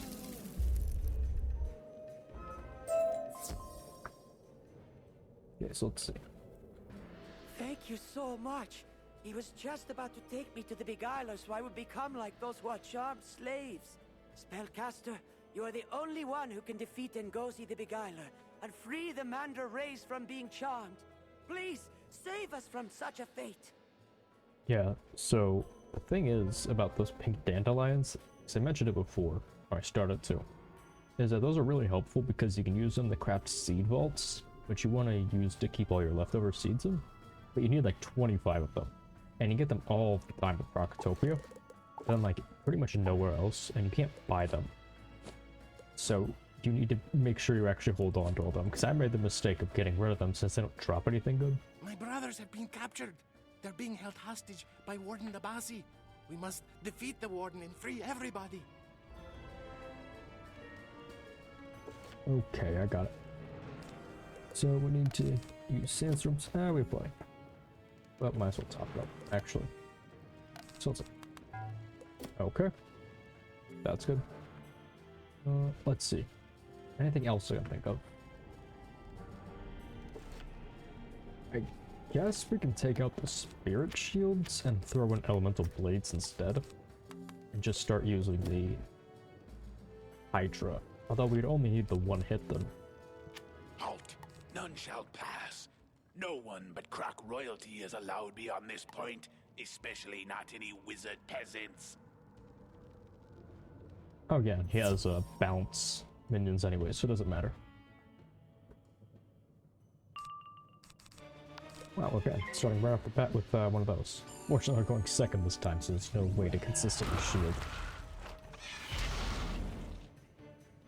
Yeah, that's the trade-off with using shields too. Not only is it like slower and less efficient, but if you go second, there's really no way to reliably shield at the right time. So that's also pretty useless to put them in your deck. So let's see, we got the regular one up. So might as well throw down the feint.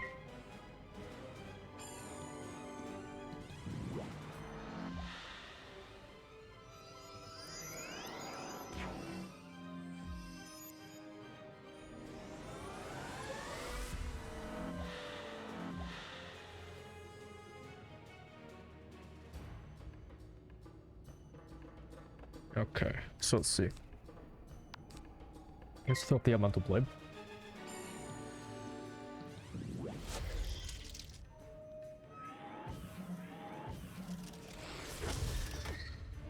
Yeah, we're basically coasting on the idea that these guys shouldn't be able to do enough damage to us to kill us before we are fully set up. Although whether or not that's a correct assumption remains to be seen. I find it funny that this guy's using Ice Blades. One of the biggest teases in this game and one of the biggest reasons why Ice is such a terrible school is because you don't get your blade until like level 38. So you end up going through like the entire game without a blade. Meanwhile, every boss and like ice enemy is able to use it. And it's very funny because that means that in order to to do a lot of damage as an ice, you have to use traps and prisms and stuff. The issue with using traps and prisms is that you have to set them in the correct order. So you can also have like your hand just like brick entirely where you just pull one of the other. This is very not efficient. And then you have to just watch the enemies just taunt you by using spells that you wish you had already.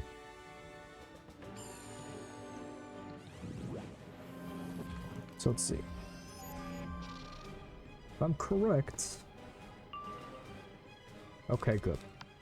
I had to rely on the luck of the power pips there.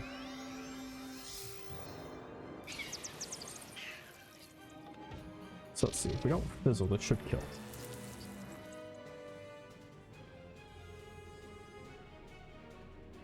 Yep, and it fizzled. Of course it did. Okay, cool. So it looks like my strategy was incorrect, because this is... Because for some reason, despite having plenty of accuracy, the RNG of this is just way too against my favor. Like, I've just straight up cursed. And he's gonna throw down... Okay, no, he just threw down an Ice Blade. I gotta say, he's probably gonna throw down a Tower Shield too. Let's see. It has to go Storm or Fire, and it did. Perfect. So I just barely got that. Also, it's raining outside. And like I said, I should be able to finish Krokotopia easily within the time I have left the stream, including this dungeon, even though it's super long. Like I said before, I misremembered it, apparently. But yeah, it's also raining, so it could also lose power at like pretty much any time. So that will be bad. In order to prevent this evil from happening again, you must take out Ngozi. Please, make your way to the top of his lair and defeat him.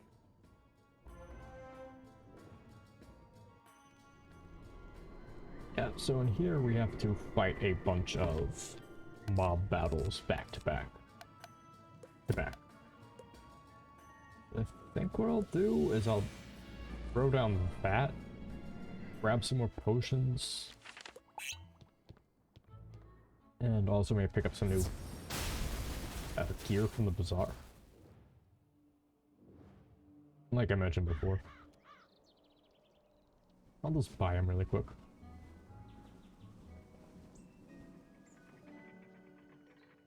Okay, very nice. While we're here, what should we do? Yeah, we could train for feint while we're here, even though we can't actually use it right now. I mean, we can use it, but it just takes up extra space in the deck.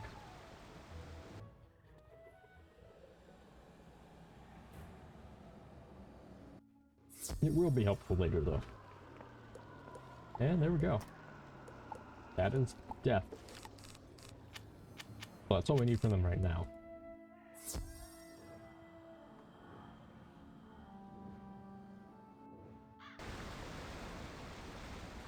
The reason why I'm gonna go for bizarre gear, I think, or I'm gonna at least check it out, is because getting a little more HP would always help. Especially for a dungeon like that. But we do have, in 4 levels coming up, we're gonna be able to get access to Mount Olympus gear. And so I think I'll do Mount Olympus and the Krokotopia side dungeon on like the same day. Or something. I'll try to solo one and the other. So let's see, let's see what we can buy. So we got that. This, which is a lot of damage. Ooh, okay. That's actually a really good one. This one might be helpful because we can throw up the shields, but we can't resist balance particularly well. Let's see, it's only 1 more power pip chance.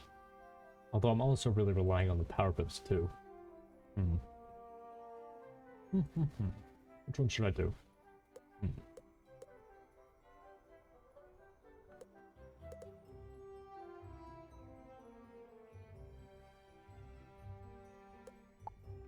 Oh no, let's see. What else do they got?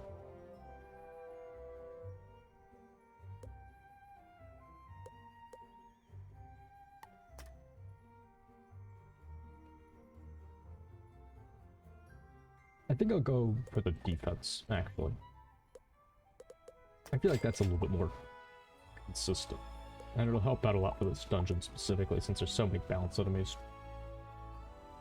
Because we can use the elemental shields, but we have nothing for balance yet. Because we didn't invest in ice right off the bat. So let's see, where is it? Is it Dr. Vaughn's alpha shoes? That could be it. Oh, but there's this one. Pops' Sandals of Expertise. Oh, those are the really good ones. They give damage, power pip, and they give defense. I guess I'll use these ones. You know, it looks like they give a little less damage. Nope, they get the same amount.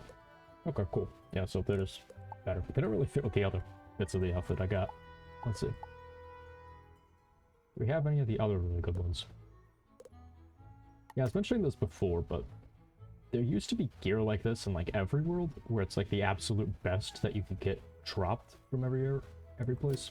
And it'd be like from the end bosses of the world, or specifically these ones would be from different bosses throughout the world. And after Zafaria, they just never had gear like this ever again. And it was very disappointing.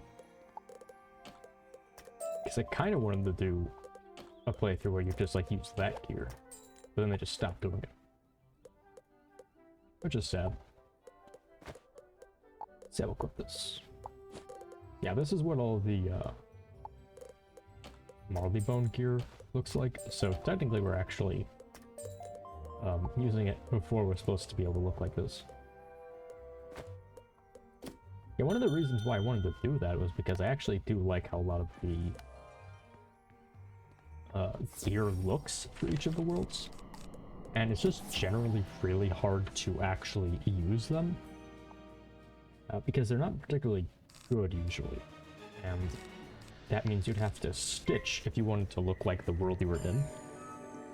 But stitching every world would get super duper expensive in comparison to if they just gave you access to really good gear from every world, which they just stopped doing for some reason. I'm not entirely sure why. Let's see. So, I'm thinking we're gonna end up using whatever balance blades we get access to, and then using the Iron Trick, because I don't think we'll need like the elemental blades stealing whatever pips we have for just random mobs. Let's see. So we'll drop an elemental shield. Also nice that we're going first again. Very convenient.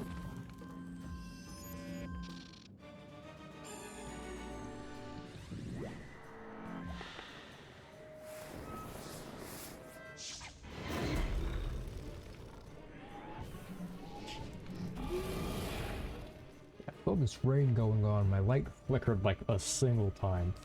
So I actually am a little bit paranoid that maybe my power might go out at some point. That would be very disappointing if I was on track to do Krokotopia in 3 streams and then the power just went out like halfway into it. Yeah, I've got like an hour and a half left, so it's a little over halfway.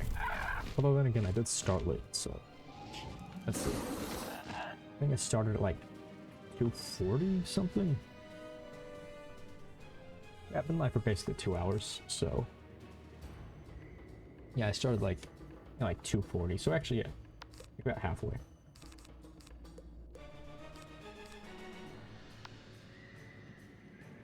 Or 6. We just need one more pip, so let's pass.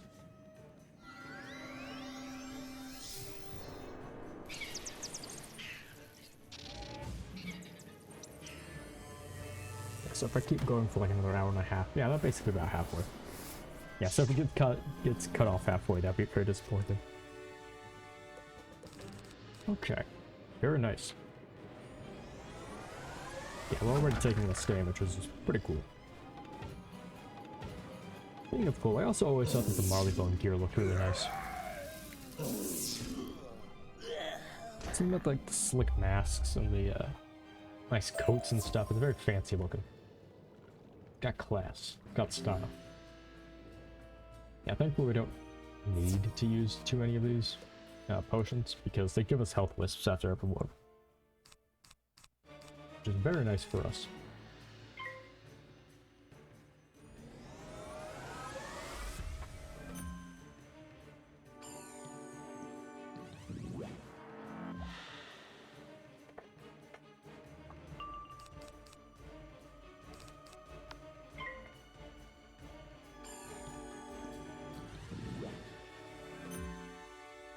Yeah, part of the reason why I want to be able to do this gear from every world is because a lot of people like mention how like lame it is to use the same gear for like 40 levels, which you do a lot in this game. And I agree with that. The thing is, everyone does it. It's just like so much easier to just use whatever the best gear is and then just forget about everything else.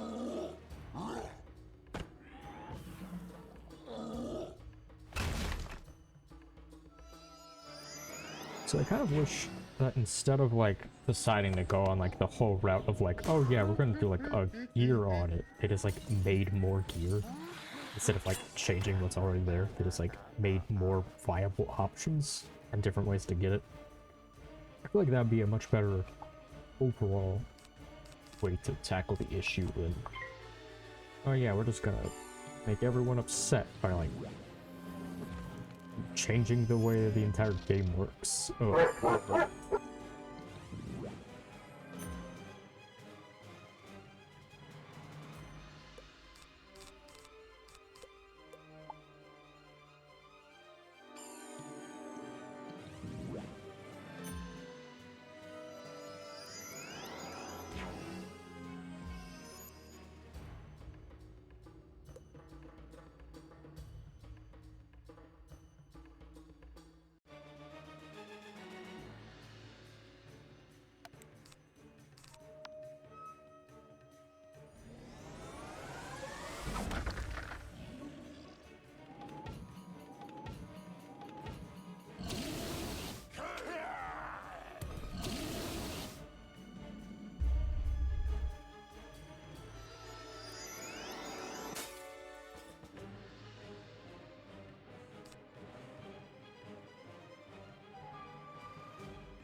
Yeah, so that was a bit sudden, but somebody came over to visit really quick. So while that's going on, I'm just gonna have to be maybe muting a bit, just in case it starts to get too loud. But yeah.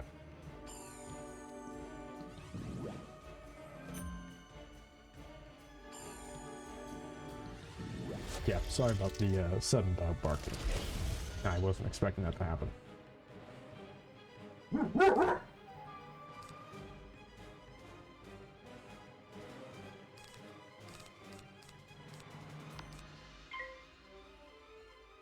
Yeah, basic, same strategy as before. Just running through here in Hydra. Using Hydra on everything possible.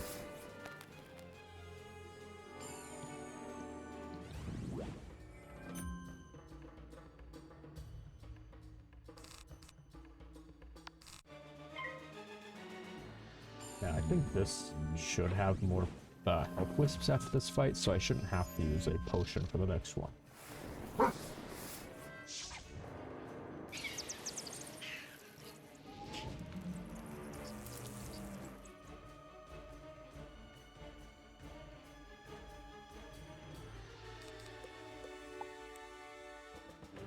I'm getting really unlucky with the power pips though. That's the only thing.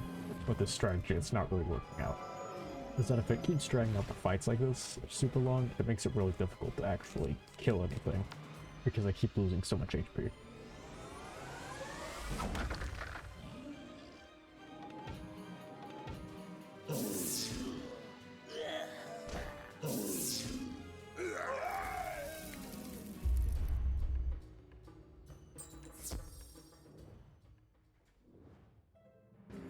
Okay, nice. We get our health back, and we even get a little bit of mana. Very nice.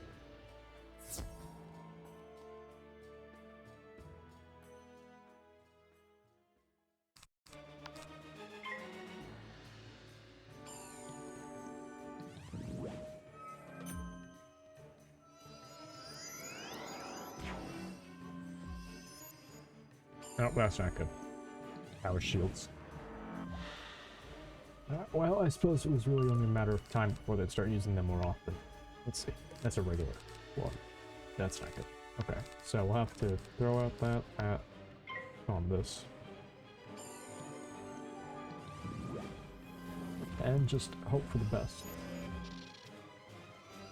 There's that tower shield, we might have to use like a sandstorm or something.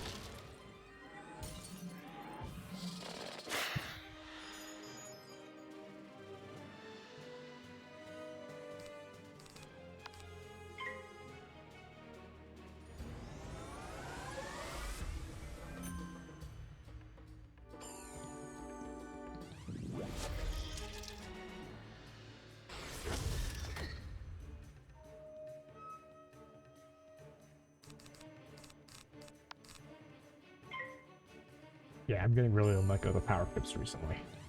If only I could get them more often. Be able to finish these fights a lot faster. It's gonna involve a lot of passing if this keeps up with like the regular boss fight. Yeah, so with the weakness and the tower shield, yeah, we're definitely gonna have to use a sandstorm afterwards. That's very unlucky. Oh nice, we actually managed to have a nice shield up for this though. That's what I'm saying, right? Like, right now the shields are helpful, but later on in the game, as you can imagine, throwing them up like that just to resist damage when I should have killed this guy like 3 turns ago?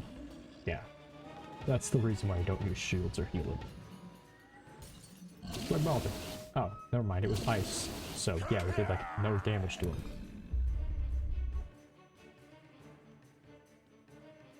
That's unfortunate. Yeah, so we'll throw up a feint. Hopefully we get a power pit next turn so we can just scorpion him to death instantly. If not, then we'll just have to like wait an extra turn. Yeah, okay. So now we just need to pass and hope he doesn't. Well, actually he couldn't kill us no matter what, so it doesn't really matter. But yeah. It is a little bit annoying and tedious. What's up with that? Okay, that's weird. My audio apparently isn't getting picked up as high as before. So I'm not sure if my mic is having issues again or what.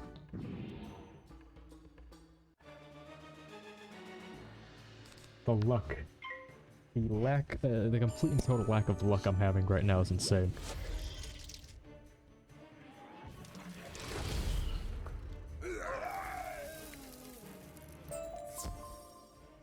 Okay. Good news is that's the last one, so it's moving straight on to the boss of this place. Right now. You will bend to my will, little wizard, for I am the great Ngozi. All the Manders are mere puppets to do my bidding. As will you. Yeah, so this... Did I grab Storm Shield? Or, no, it was Fire Shield I grabbed. Okay.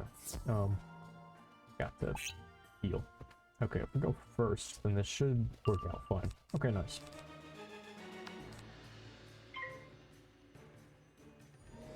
I think I might actually have to just go for Sandstorms here, now that I'm thinking about it, because I need to get these Storm enemies out of the way ASAP. So they don't utterly annihilate my HP.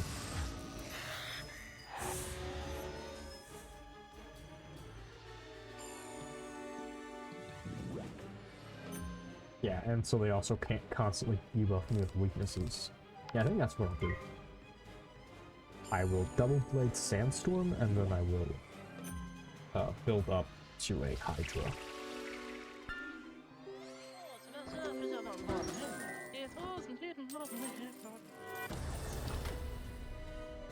Just so that way we don't have to keep taking so much damage.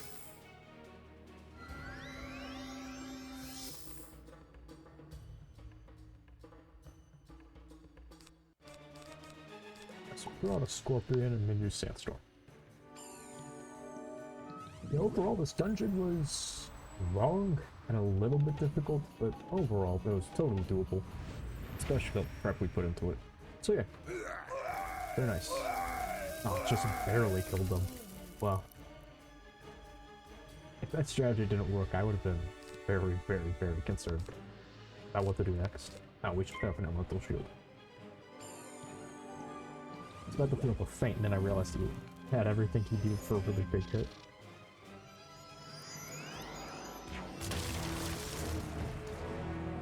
That's the thing, just gotta pay attention.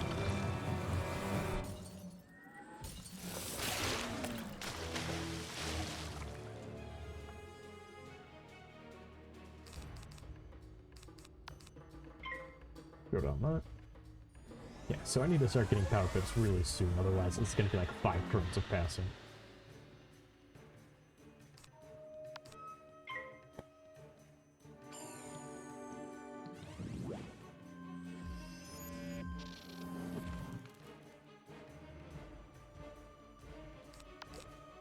Come on, anytime you can start giving me power pits. Anytime. Anytime game. Oh, we have like a nearly 30% chance.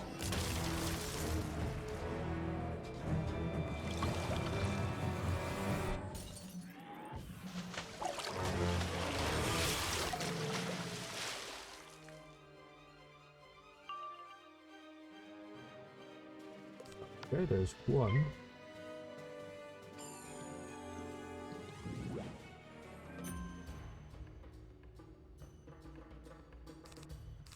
Okay, now we just need one more power pit. Because we are totally out of cards even to use otherwise.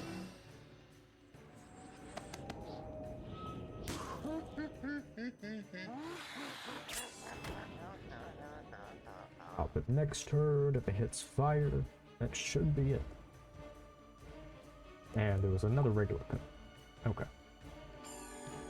Oh, and he's gonna use a weakness on us. Oh, never mind, it was a black mantle, so we're probably gonna miss this.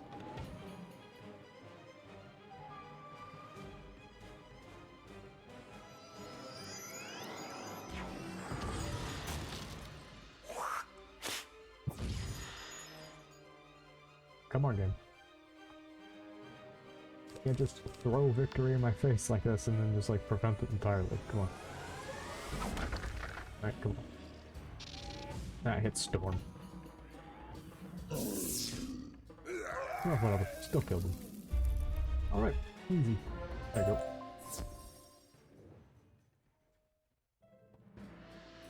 Thank you so much for saving us.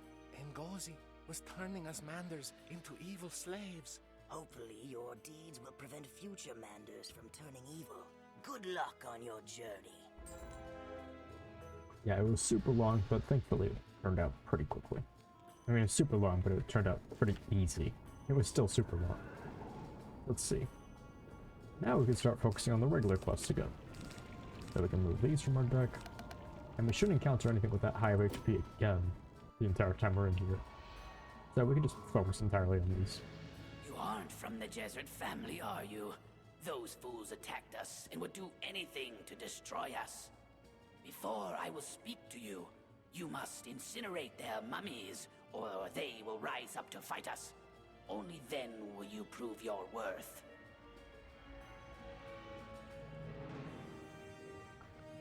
Actually, I think all of... yeah, this is something pretty interesting about the quest, is that since it's like a two rival family thing, all of the quests in here are revolving around it. So, pretty sure there's another quest in here that gives us a quest to kill enemies in the other family too. Whereas this guy's a Jesuit, so I think he'll ask us to kill someone here. It's a pretty fun series of quests. It just involves going back and forth between these two places, doing the dirty work of their family feud for them. It's pretty cool.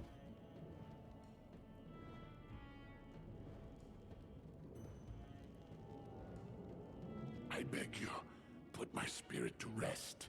I have done no wrong, and yet my bones are at the mercy of the dreaded Bone Keeper. Here, in this chamber of torture, he punishes us poor souls. I was once a powerful general. I conquered lands in the name of the king. Krokopatra feared my influence and cast this curse upon me. She used my bones to raise the Bone Keeper. Now, the Bone Keeper seeks to collect more souls for Krokopatra's mighty army. Save us all by vanquishing him and carrying away my bones. I can't bear this pain any longer. Bone Keeper is actually kind of fun because he drops his own treasure card, which was actually always like really funny to use, just having like the Bone Keeper in your deck. Or at least that's how I always thought about it. Yeah, Arc 1 really did hit different with that sort of stuff. Because a lot of the bosses would drop like their own special attack animations as cards. So it was actually pretty cool to be able to use like Krokopatra or one of these guys or the Bone Keeper.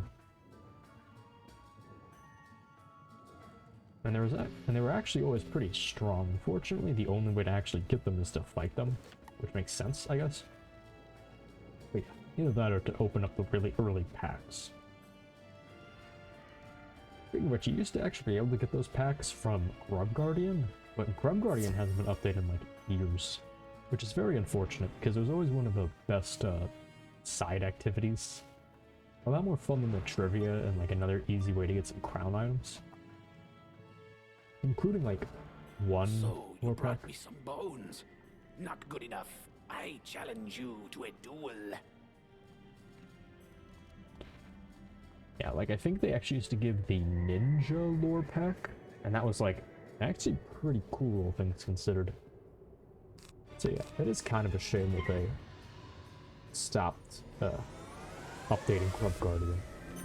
So I think the only way to play it now would be like on iOS. And even then, I'm not entirely sure if it's still working. That was just the last time I played it base. Then again, I think it ran Flash, so it might not work even then.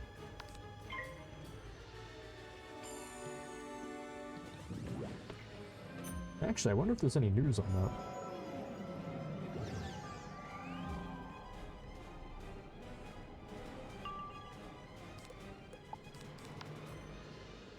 Whether Grub Guardian has had any words stated on it, and it hasn't for a while. I'm just kind of allowed to silently die. If you don't know what Grub Guardian is, it was basically like this tower defense dude that you could slay, and it would give you access to rewards, like I said. But more interestingly, I've got his robe. More interestingly, it was also like a source of like its own like unique little crown shop where you could spend crowns on like certain towers. You could also spend crowns on like these unique pets. So if they never fix Grub Guardian again, I'm pretty sure that that would mean that they are entirely unique to anyone who might have done them back then. That might be like a limited edition thing nowadays. And again, there are probably so many of them out there that you could probably just breed them super easily to anyone who does have them. And the pets suck. Finally, the Bone Keeper is gone. Our souls are free. I felt the spirit of freedom the moment you retrieved my bones. Thank you, my friend. I don't wish to trouble you more, but it would mean so much to me if you could bury my remains in our family burial chamber in the Jesuit family tomb. I could finally rest in peace. Yeah, it's a pretty sad story though. Mostly just because it's like just something else that just got abandoned in the game. That was pretty cool. In my opinion at least. Because like it was like going downhill for like 3 years or something. 2 years ago, like the Android version stopped working, I think. And then Flash stopped being supported, so the web version finally stopped working. And then like the iOS version, which isn't even on like the store anymore, I think you used to be able to download it from like Amazon or something onto your iOS. It was like one really long, bizarre steps, but it was apparently like the only way to actually like make it still work. If they did fix it though, that'd be pretty cool, but I don't think they will. Mostly just due to the fact that it gave out so many free rewards. The most important of which were like energy elixirs.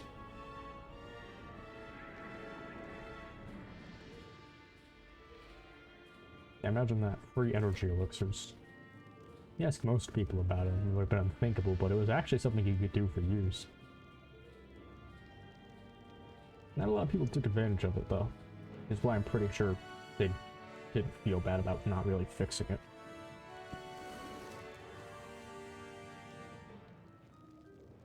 Pretty much the only person I ever actually remember talking about it would be like Scalemistic, who used to make guides on that sort of thing. He was always like a big proponent about like the rewards you can get from things and how a lot easier it is to gain some of these items than you were thinking, but I guess that's not true anymore.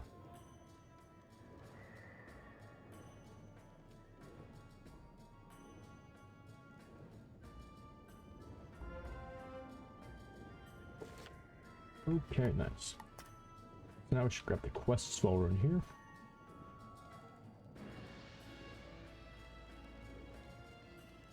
Yeah, we're getting pretty close to level 30, so not entirely sure how I want to handle doing the Zeus quest. Fine, I'll have to watch Barrick's thing and steal whatever strategy he used for it. I don't know what brings you here, but please, if you have any kindness, help me find my brother. I promised I would always protect him, but he ran to report something long ago and he never returned. Please find Nounty for me. Okay, any other ones? This guy. Yeah. It's gonna be pretty quickly, and like I said, I'm gonna try to solo it entirely on my own for the first time around, and then do like normal grinding later. How do I know that you are not an ally of the Onyx clan? If you are truly not their agent, you will go and vanquish some of their ranks. Go to the Onyx family crypt and battle the Onyx Crocs you find there.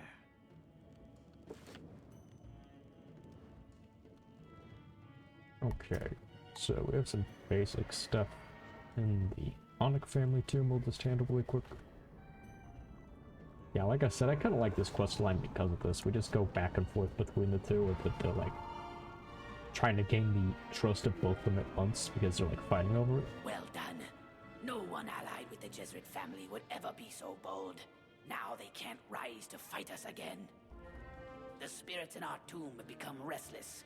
I don't know what the Jesuits have done, but we won't let them win. Oh, wait a minute, is that how it works? So these guys are ghosts, but if they like, I guess like merge with their mummy form or something, then they can come back? I will guard against any further Jesuit incursions. Please, put our spirits to rest with dignity. Battle them and give them a taste of their former glory. Yeah, that's one of the reasons why you want to be sure to turn in all these quests, because they do kind of get weird about how they actually merge together, I guess. Like cross over into one another. Because imagine like going all the way back over there and turning it in and then coming back and talking to that guy, and then all of a sudden you have to go back and fight more of them. It'd be very annoying.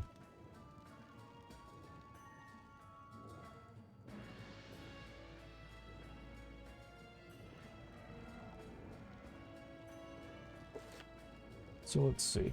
Yep, it took.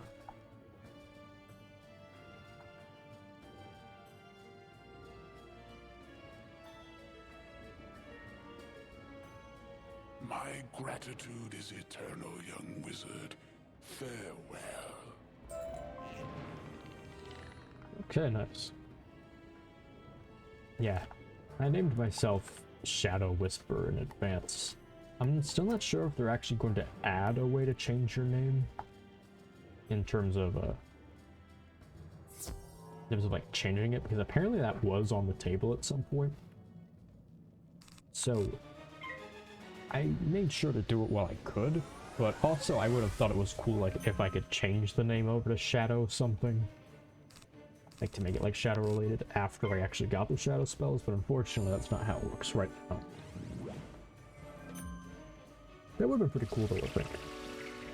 In the same way like how I'm using like balance insignia gear now, but they're actually around the same time adding shadow gear, which is pretty cool. I can't wait to find out how we actually are going to get the shadow school gear, because the only thing they have right now is the shadow flying carpet.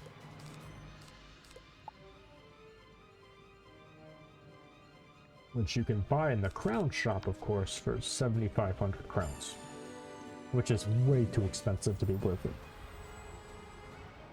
But what they have in the files, but haven't actually added anywhere into the game, to my knowledge, are the school insignia gear, like these balance boots, but for shadow.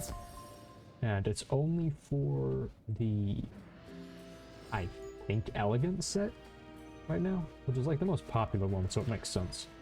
But apparently they're also going to add like different versions of the novitiate gear, which is the new basic set that we have whenever we don't have anything equipped. Or also it has stitch gear. So depending on how they decide to add it, that is 100% going to be how I'm going to end up stitching my character. And that'll be super cool. Because I wasn't entirely sure what kind of stitch I was going to go for before they announced it. Because I mean, I could hypothetically do like anything. I'd have to find some sort of like cool looking pack gear, or just like something kinda generic looking.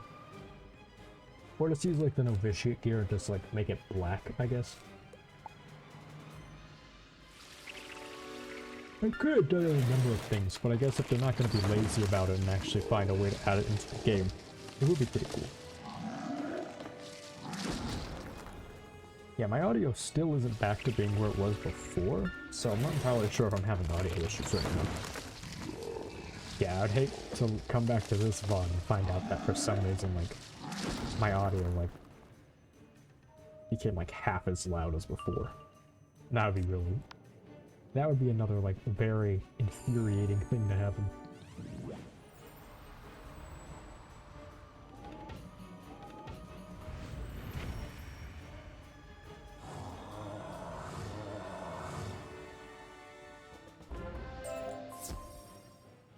Okay, so let's see.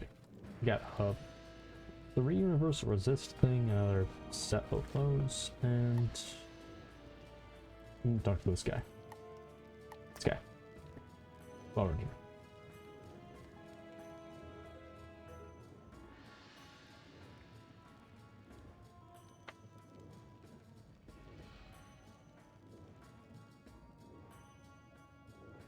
All right. So yeah, I do like the way this outfit looks. I kind of wish that they would have done, like, school design gear for Otherworld stuff, too. Because, especially this Marleybone gear, I think this would look really cool if it had, like, a big school symbol on the back. And, like, this top hat had, like, one... like, imagine, like, a big bounce symbol here, or, like, here, and then it's a bounce up here. And then it has, like the little, like, symbols, like, on this little sash thing. And, like, around, like, the cuffs and stuff. That'd be cool. Ah, you have calmed many of our spirits, but I wonder, if no Jesuits came here, who or what caused such turmoil? Even if the Jesuits had no hand in these troubles, we want none of them in our tomb. Krokopatra insisted Queen Irizi Jesuit be buried here, and Irizi's own ghost guards her remains. Retrieving them will be dangerous business, but I see infinite strength in you. Thank you. Yeah, this is a pretty easy fight, thankfully enough. Yeah, after going through the Tomb of the Beguiler, we're not gonna see anything like that difficult until like the very end of Marleybone.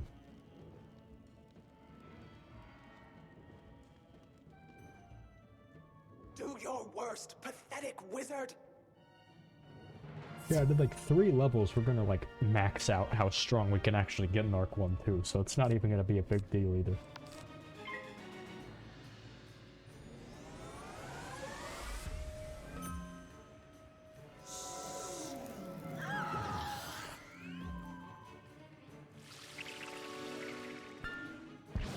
So much overpowered gear from like the various dungeons that are lying around. It's almost kind of funny, to be honest. But it is a little bit sad when you go over, like, just how much of it is, like, wasted.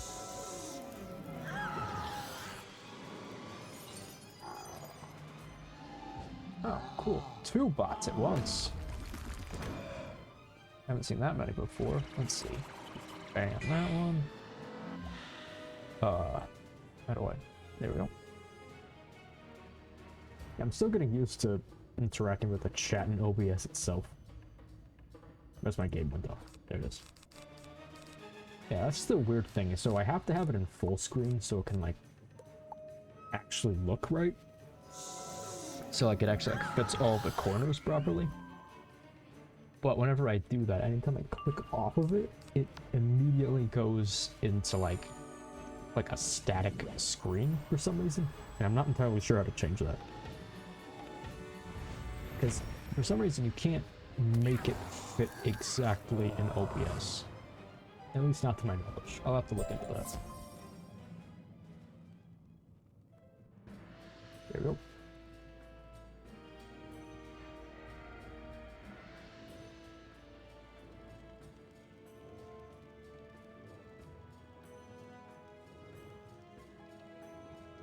Good. So yeah, pretty easy though. Moving on. We need to go back and talk to this guy again.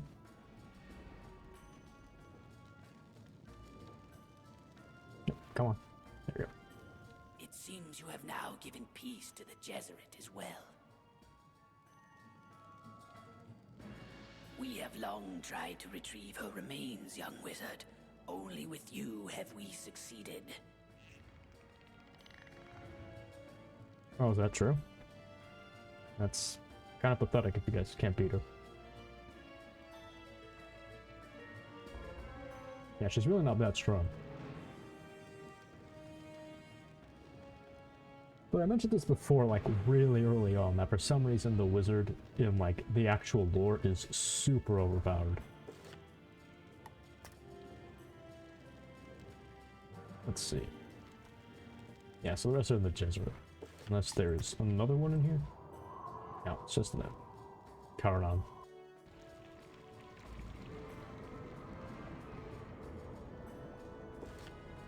So let's see.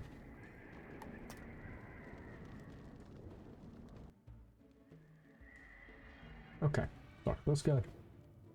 What a pleasure it is to know our Onyx foes have been defeated. Let them take a lesson from their pain. The spirits in our tomb are restless and confused, feeling the loss of our queen. Spare them from their eternal longing by putting them to rest. Yeah, so what is kind of cool about this is that we actually get like a nice little twist in the story that's gonna get brought up pretty shortly. Because these are a pretty decent chunk of side quests in here, but this is it, really. We're almost done. And once this is done, this is Krokotopia complete. After which I'll end the stream. Because while we could go into Marleybone, like Krokotopia, I want to separate into different parts. Although with Marleybone, it's a little bit less clear what the parts actually are, because there's just so many different paths on it. Buiku sent you. I may be trapped here, but I don't need his help. I warned him Krokopatra wanted to control us. He did nothing. I ran to tell our elder and then... That's the last I remember. Some dark magic is preventing me from leaving. It must be Krokopatra at work. Amethysts are the source of all Jesuit magic. They could free me if I had them. I won't ask my brother, but you will help me if you are against Krokopatra. Win amethysts in duels with the nearby Jesuit Kroks. The Kroks are kin to me, and you'll free us all in the process.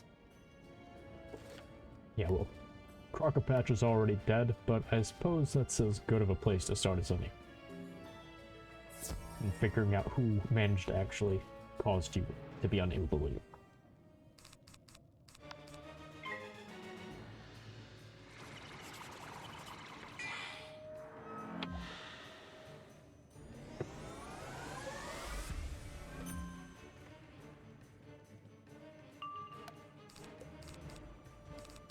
Overall, though, this has been a pretty good stream, I'd say. It's very nice to actually be able to finish Krokotopia in 3 streams like this. I was really concerned that the power might go up, but it seems like it stopped rating, so I don't have to worry about it anymore.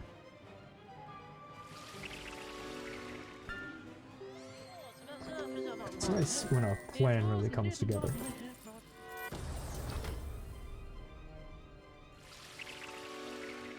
Yeah, there's some more stuff I could grab in between here and there.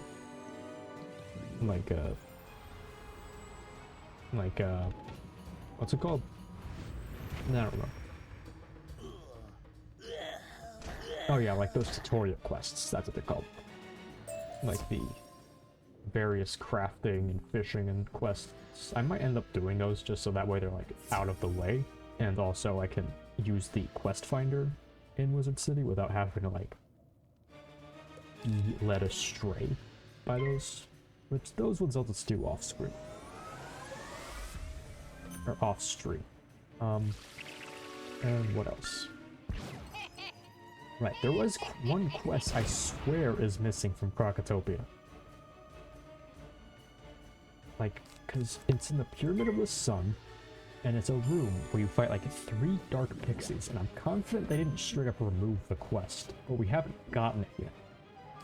And so I'm not entirely sure if you get it in here, but I feel like you got it in the Pyramid of the Sun, so I'm not entirely sure what's happening with that.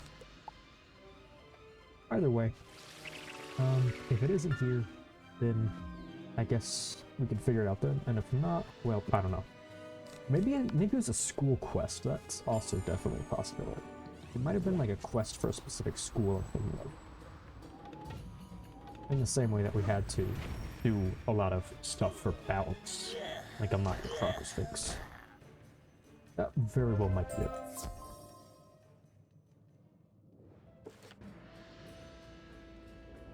Cool, we got both done at once. Yeah, they definitely had to have buffed the drop rates on these by a lot. I already feel Krokopatra's power fading. Your courage and generosity have freed me. I realized Buiku was only trying to protect me.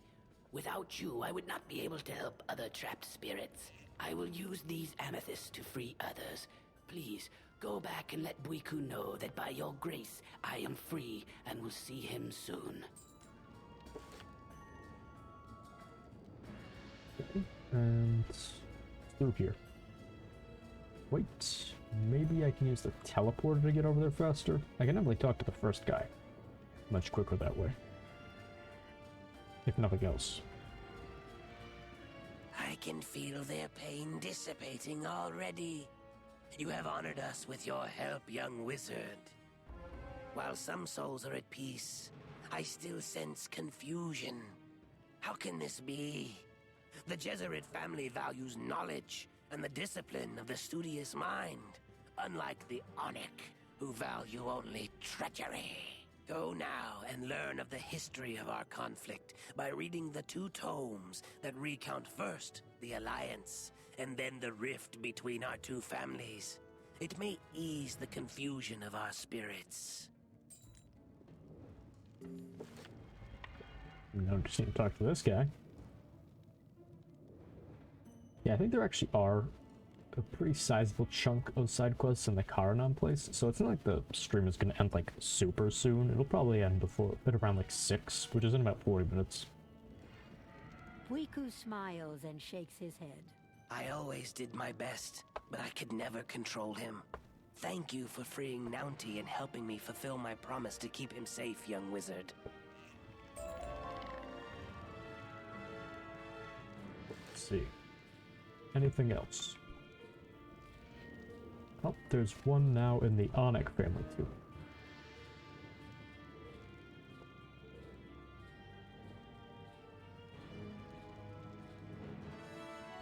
All things being considered, I will have to end the stream before about 6:30 though. So if the side quests do end up taking a little bit longer than I intended, unfortunately, I guess that means Krokotopia won't have been finished in 3 streams. Yeah, I just gotta speedrun them then. Yeah, so here's book number 1. The Jesuits and Onyx were the 2 most powerful families in Krokotopia. Then they were united by the marriage of one of our wizards and one of their warriors. The alliance made both families and Krokotopia itself stronger than it had ever been before.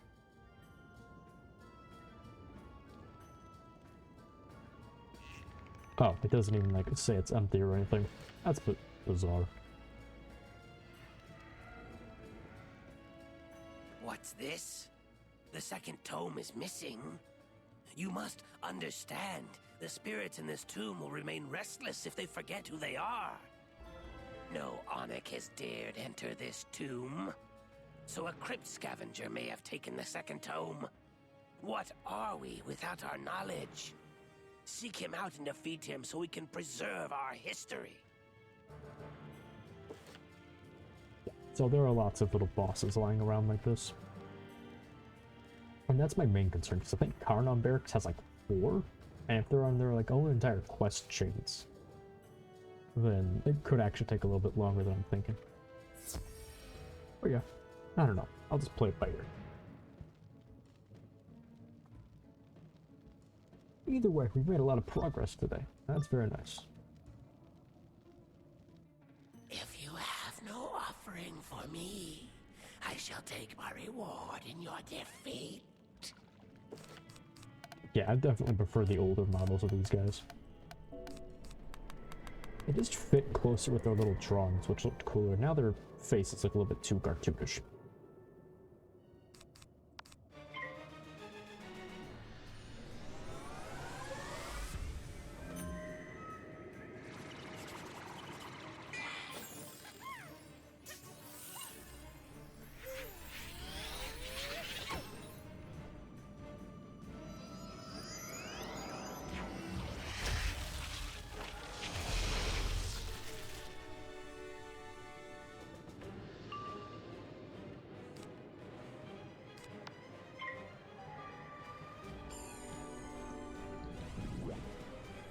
Yeah, the new wraiths look a little bit, I don't know, off, I guess.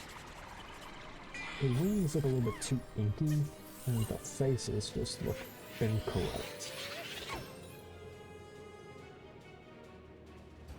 The textures are definitely better, it just doesn't really fit as well as the old one did, I think. It's pretty much one of the only major ones that they changed that I don't really like.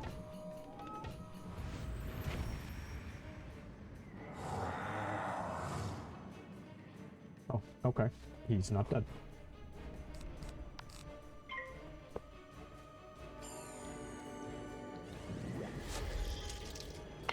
If I wasn't using this wand for so long, that's why you usually would pack like a wand head or two. I wouldn't even be packing scorpions for it.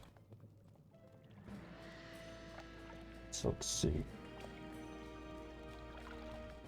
Defeated him. Then we have that one quest line in the Onyx tomb. And I think that's when we'll get a twist. Where it explains why they're like You've this. done well, young wizard. Now, place the tome on the pedestal and read the last part of our history. Or is it this part? Yeah, right, we can just teleport over there. Keep forgetting we can do that. The marriage that united the Jesuits and the Onyx was both long and successful. She, who was once our mage, became a powerful and beloved queen. But after she died and Queen Krokopatra came to power, the Onyx insisted that Irisi be buried in their family tomb. It was both an outrage and an insult, and so it was that we went to war and have been fighting ever since.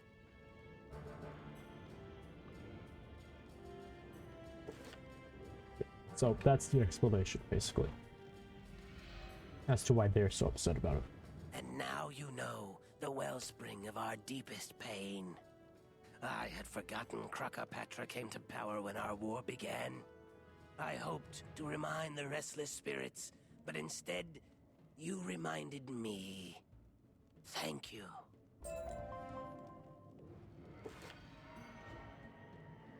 Yeah, so that's actually the secret. The real secret of all of Krokotopia. Well, I think it'll get explained a little bit in the Onyx family too. Though I didn't remember this guy had a quest. I don't remember exactly what he's going to say either. I'd like to learn more about the history of the families in the tomb. Can you search the Karanan barracks for a scroll? I believe it's somewhere around there. Sure. You know, you talk to this guy in the Onyx family too. And it'll explain, I think, what's going on here. Now that we have Queen Irisi's remains, it is only fitting that they be returned to her own people. We can at least say that we, the Onyx, set things right. Could you help us once more and take her remains to the Jesuit family tomb across the way? I doubt they will accept them from an Onyx.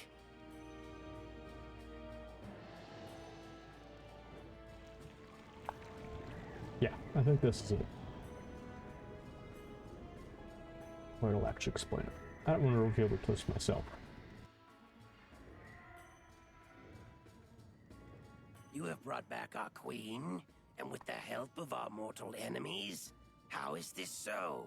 Krokopatra buried Queen Irisi in their tomb? This was the cause and the passion of our war. Can it be that it was all at her hands? Please go at once and tell them that the Jesuit family wishes only for peace with all Onyx. Yeah, so the twist is, Krokopatra was behind everything. Like, literally all of it. Krokopatra was like the Black Zetsu of like this, basically. So like in Krokotopia's history, turns out, secretly, Krokopatra did everything. You come bearing an olive branch of peace from the Jesuit family. Yes, let it be so. Which I find kind of funny, because Krokopatra, like, when you find her, is just like some random minion of Malistaire pretty much at this point. But she's actually like one of the most important figures in like Wizard101 history. Together our families are stronger than we could ever be alone. Thank you for healing our long and bloody rift.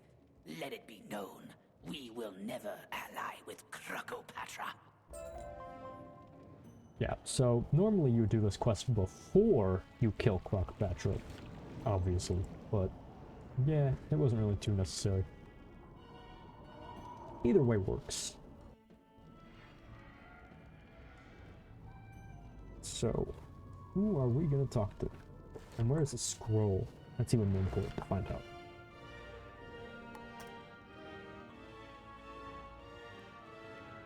Yeah, we're almost out of quests in our log, too. That's very exciting to see it nice and cleaned up. Yeah, so I think there's a boss here, and a boss here. Yeah, so there's a few bosses in here that are each tied to like their own quest chain, if I'm remembering correctly. So we still have a decent bit ahead of us. Here he is. Young wizard, I have heard tales of how you freed my charmed brethren, but the evil tuts won't give up. Now they must keep us prisoner, and the crocs nearby have the only keys to our chains. Defeat them and free us from our bondage, and we'll forever be indebted to you. Okay, anyone else? I think the scroll is around here, yeah. It's like, yeah, it's right over here. Okay. It's right next to the beetle, pretty much.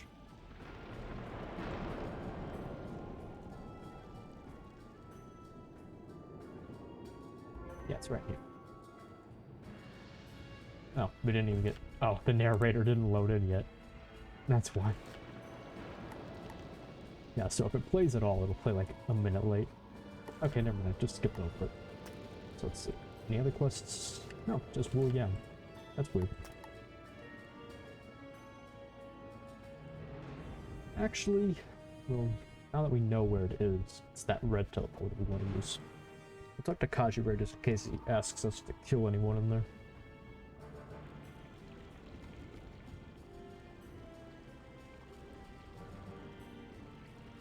Very good. A scroll that has part of their history. Just what I needed. I'm going to need an Ankh of entrance in order to get into the Jesuit burial chamber. You should be able to find one on a forgotten Jesuit soul. Oh, okay, never mind. I guess we're heading back into the Jesuit family tomb. I guess I'll do this guy's quest really quick.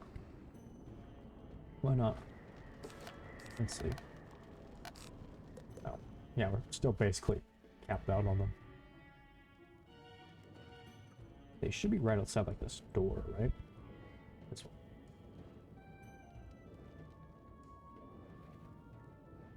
Oh, never mind. These are the like mummies. Not the souls. Oh, these guys are dead. Okay. That makes sense.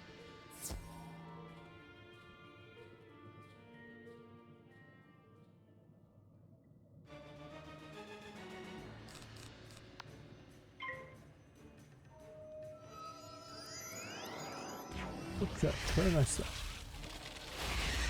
I don't remember exactly what this guy's quest is about, but I'm kind of getting the vibe off of him that we're gonna need to fight him. It seems like he might just be like a grave robber. Then again, so are we, so I don't know why we'd fight him over that. Maybe because he's gonna try to romp the same grave we want to. Or maybe just we're the only people allowed to steal stuff from dead people. It could be either one. The brain of the player character is not our own. They have their own weird motivations for doing things. So, who knows?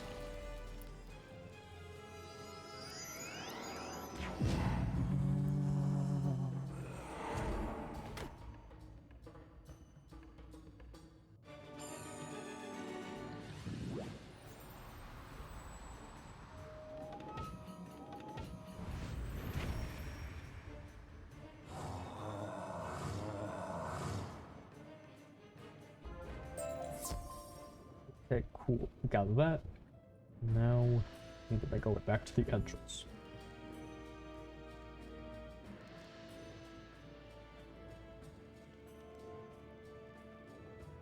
Yeah, Morley Bone is definitely a lot longer than this one. And it also has access to a lot more gear, technically. Yeah, I guess that actually will be my actual very first time ever going on the Scotland Yard. Yeah, it's like a level 40 dungeon, which is technically an upgrade to the gear in Aquila. Aquila? It's one of those two. Which is the level 30 gear I mentioned. And that level 40 gear is actually pretty strong, but it's in like its own series of dungeons, which are way more difficult. Or maybe not necessarily way more difficult, but like just a lot more. And it relies a lot more on grinding out like the several dungeons and bosses, whereas, you know, Aquila is just running through one singular dungeon at the appropriate level. Excellent news. This will help unlock the Jesuit chamber. It's getting close, but I still need more information. Defeat the Crib Scavenger, then check the sarcophagus in the Jesuit family tomb to see what you can find. So we actually have to fight this dude again. The Crypt Scavenger. And again, another weird part about it is that we just go back in there and fight him again. And he just, like, is the same as before. Oh, wow, this actually sets us even further away. That's bizarre. Why didn't they just make a second teleporter that gets you closer to him? And where are we going? And we got pulled off of again. We got pulled off of the sidewalk again. Oh, I hate that. Because it's not supposed to happen. But, like, they actually aren't supposed to be able to do that, but for some reason they're, like, glitching out and pulling you further in.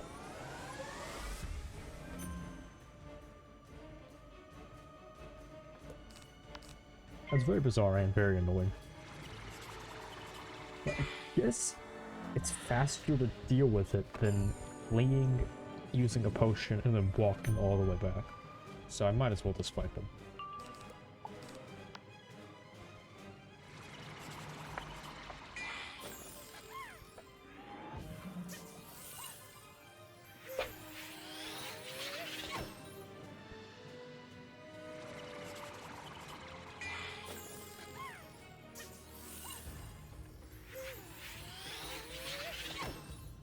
Yeah, if anything eats away at your time in this game, especially when you're doing all the side quests, it's all of the spells and battles you have to go through.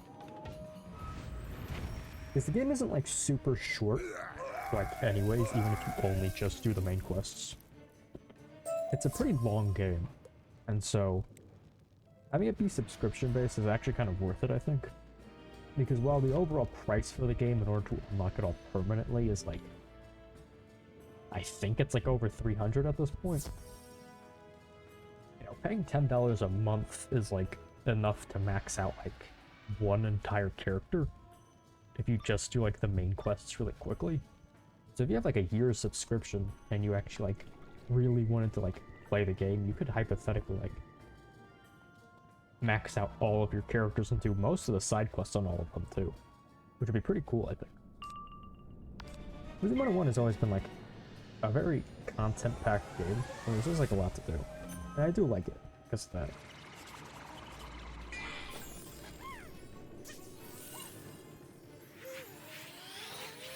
Also, it's a game that's really easy to like drop after a while. So you might drop it for like months in between, so just paying like $10 and getting like a month out of it is actually kind of a nice deal. Especially if you do like the cards, which you can use because they have like these physical cards which give you a month's subscription of 5,000 crowns plus a pet. So you can even do that where you have like free stuff plus a month subscription and just like do it whenever you feel like playing, and you can get a lot done in that time. Like easily like a couple hundred hours worth out of like a single subscription to this game. The gate near the mummies opens. Which is why I always recommend that people get into this game. You discover the Jesuit burial chamber.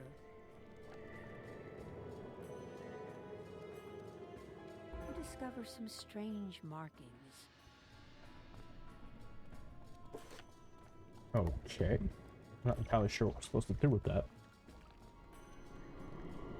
Strange markings as in like hieroglyphs or just random symbols or what? I'm not entirely sure, but I guess we'll find out whenever we talk to him. Yeah, I really wish they would have added another teleporter to take you back to the entrance from here. Because, like I said, I'm halfway tempted just like to teleport back to the Oasis. But that animation for opening up the Tomb of Storms is so long too. Kind of weird that they only added in the single teleporter for a lot of these areas.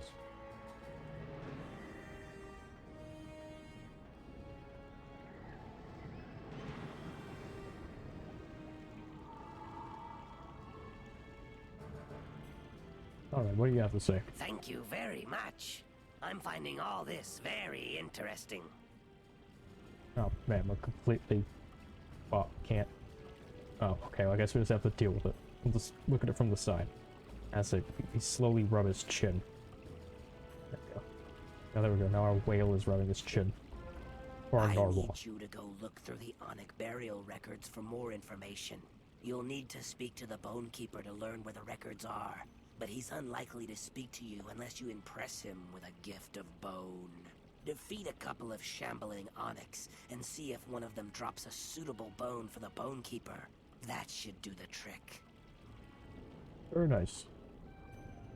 Oh, okay, so that's what he meant by we gave him a gift of bones, but now he wants a duel. So, I'm not sure if that like, glitched out, or if that was like intentional or what, but yeah, that's weird. That's like out of order. Because that dude didn't have a quest available, I don't think, until we'd already finished his quest. Yeah, we have to go back and fight both of these bosses. Very tedious.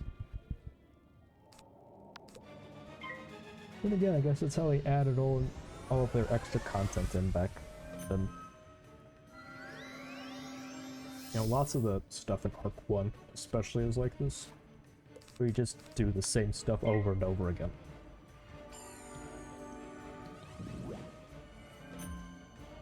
Although it's especially bad here in Krokotopia, I think the other worlds in Arc 1 do it a little bit more sparingly.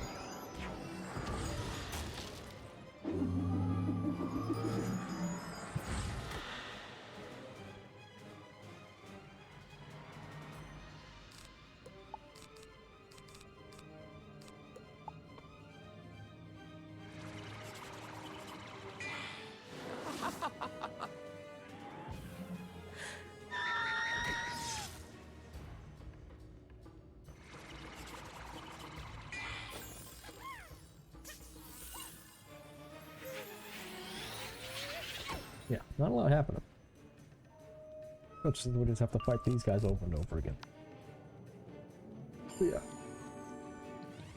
In regards to like the rest of Wizard101, I guess I could maybe like look into doing those dungeons on like their own separate thing. Because I won't really have time this weekend to do anything with it. And like I said, I don't really want to make them their own entire like short stream, but maybe I could do that actually. Where I do like their own stream and then stream again later in the day, at some point next week. I don't know. I'll just have to play it out and see. See, I haven't actually been up to much other than that lately. I pretty much just woke up, got the news, and then I did some preparations in Wizard101 and just got on pretty much immediately. Still have I still have a lot of other things I need to check out. I got even more anime recommendations, more games and stuff I need to check out at some point. So yeah, so much to do recently, especially if I'm going to be drawing those emotes. Which is why I think setting up a schedule is important, because I might need to take more days off than just the weekend. I might take off like every other day during the week or something like that. Opposite. Just that way I have enough time to actually do all my lessons, because not even like just drawing the emotes is easy. I also have to draw, or learn to draw the emotes, because I was saying this earlier, but I hadn't drawn like a day in my life before this year started. So, you know, that's the reason why my, let's see, my PNG looks kind of scuffed. I think overall it came out kind of okay, but it's not the best, and it's certainly not gonna be like one I'm gonna keep for very long. It's just the issue with drawing something better isn't just that drawing takes time, it's that being able to actually draw something good takes like even longer. So yeah, I have to make time for my lessons and stuff like that, so I can actually draw good emotes on top of streaming. So yeah, I think I'm probably gonna take more days off, and also just plan out more consistently when I'm gonna stream. Like, actually have, like, a set time limit for each one. You have done well, young wizard. Behind me lies the Onyx Burial Chamber. It contains the Onyx Burial records. Do what you will with them. I'm kind of curious how other people handle that sort of stuff. Although, the Onyx Burial Chamber. I guess a lot of artists and stuff generally learned how to do it years ago. You retrieve the Onyx Burial records from the stand. You know, it's very weird to start this late in life with art, I think. So, I'm kind of curious how anyone else who started somewhat late in their lives would handle that sort of thing out schedule-wise. Or people who just generally do stuff like that too. Who just do creative things. I'm interested in hearing how a lot of people balance out their lives.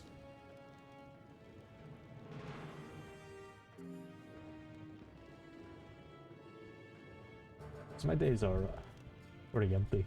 I pretty much just do my lessons and stream and then like maybe play games for like a little bit, and then I have like no time left over to like check out any of like the recommendations I've had. So I think I actually have to like plan it out where I can just have like a day for each individual thing. Because otherwise I just don't leave myself enough time to get around to like anything.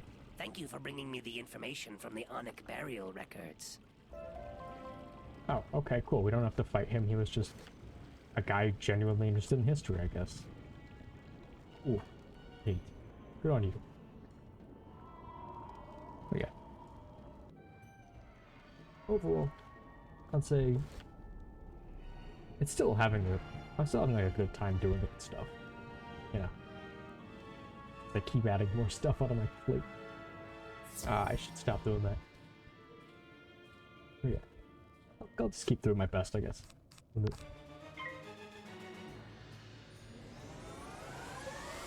Yeah, I don't know if anyone else is watching right now. What? Yeah, I am kind of curious to hear what everyone else does with their time. Especially if there's like any good tips on how to actually schedule out checking out recommendations. If not, I'll just have to figure out how to schedule it on entirely my own. That's another thing. You know, it's kind of wild to me that people pay like thousands of dollars for a model, but like for like a VTuber model and like the gear and stuff. Which I suppose is fine if you like just want to jump right into it, like be more professional about it. But to me, I honestly can't fathom just like not making all this stuff myself. It just kind of feels right.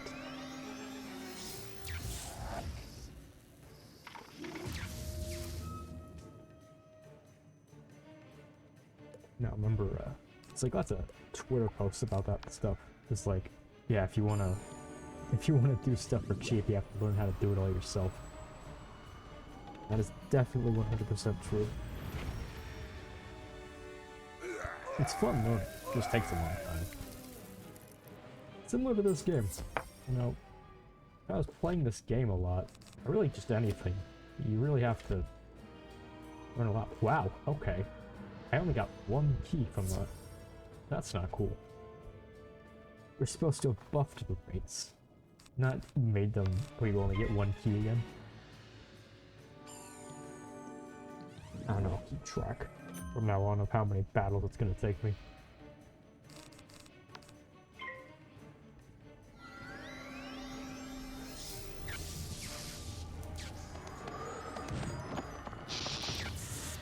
Anyway, so what was I talking about?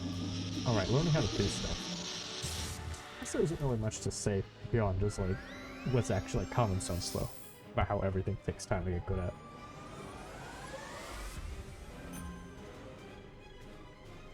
But yeah, I'm interested in hearing if anyone else has the same struggles, even though I know other people do.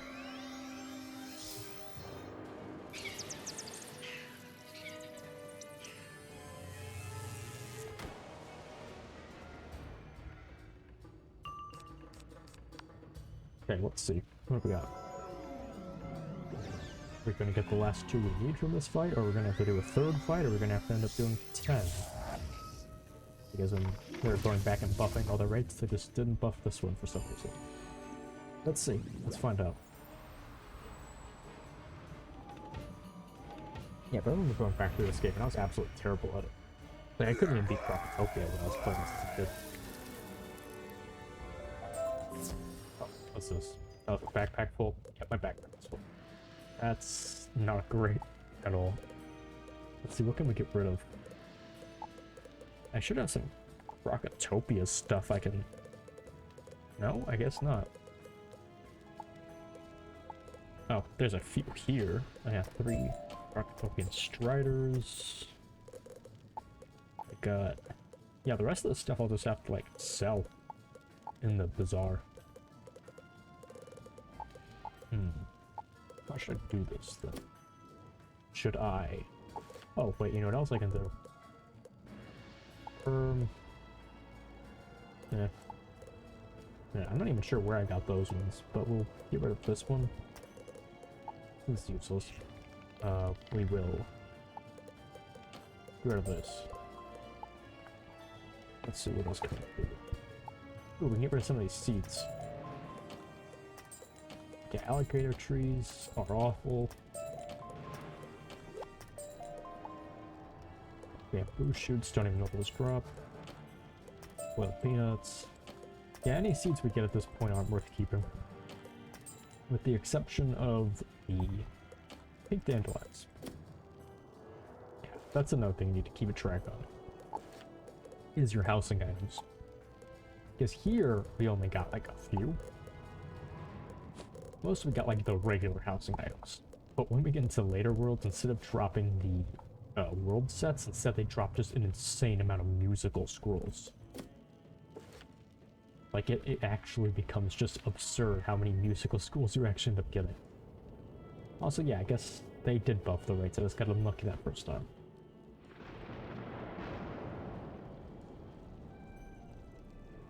Oh, hey, cool, another bot. Nice. And ban that. Very nice. Back to the game. Yeah, I'm sure that must look very weird. Like in actual motion whenever like the game just completely freezes up like that. The tales are true. You now hold in your hand the keys to our freedom. Quickly, go and unlock our chains. The guards will change in moments, and they will seek to doom us to slavery forever. So I'm actually kind of confused about this. Why do we need 3 keys? If I can free 6 of them, that's like a one-use thing for each key, then why did I need 3? Why didn't I just get 1 key? Are there 3 different kinds of blocks? That sounds very inconvenient. It's like how all police officer cuffs use like the single key that you can actually like buy. Which is why a lot of the time they just end up using like zip ties and stuff. At least that's what I'd heard.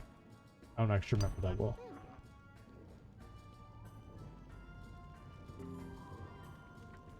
Yeah, apparently it's a lot easier to just use zip ties on people instead of handcuffs.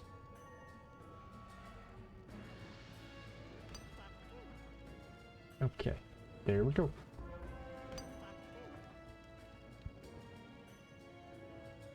Yeah, so this questline still isn't over yet. There's quite a bit left. So we freed those guys, but now I think this is where we get access to the quest where we actually have like an optional fight we can do. Which I will definitely try to do, if it is. Because the optional fight is actually kind of cool. It's like one of the very few times where actually like choosing to fight more people actually like, helps you out. You have our eternal gratitude, young wizard. But even though we are now unshackled, we are still too weak to flee. We are kept in a state of near sleep by the alchemist Kepi. I have not eaten in days because he poisons our food to keep us groggy. Find him and defeat him so you can take his poison. I have learned much from your deeds, and I know the poison will be of great use to us. Yeah, so does this quest. Very nice. Yes, we get this poison, right? And he'll tell us about it later. But we can actually use this poison if we battle someone extra. And what that'll do is it'll remove the minions from the last boss of the quest chain. Which is pretty cool. It's like one of the only examples of this in the game, if not the only one I actually know about. Like off the top of my head. And it is pretty cool. Oh, yeah. I should put that down real quick. There we go. It's like the thing is, I can turn off full screen, and then I can like click on things freely, right? And it won't pause the game, but then it has like this weird little like bar underneath it. You worthless buffoon! Yeah, you can see like the bar just ends. So it doesn't fit the entire screen, and then I can't fully drag it out, but it's scaled, right? So if I can... Wait a minute. On borderless? Can I do that? Wait, did I figure it out? I don't know, let me see. Let me go into battle, and then see what I can do with it. Maybe on borderless is what I need. Yeah, sorry, I'm just kind of fiddling around with things right now. Let's click off of the game. Oh yeah, it's still going. Okay. So, yeah, I guess on borderless is what I needed the whole time. Yeah, cool, so now I can throw up BRBs. And this thing whenever I need to. Very nice. Oh, I'm gone. Oh, I'm back. Okay, very nice. Yeah, never mind. I figured it out. Live on stream. Very nice.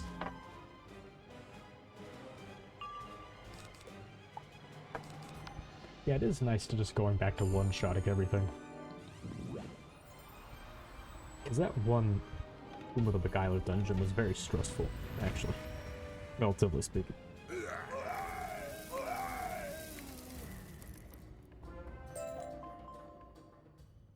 Okay, cool. Let's talk to this guy again. Now that we've got the poison, we'll be able to do this one little thing.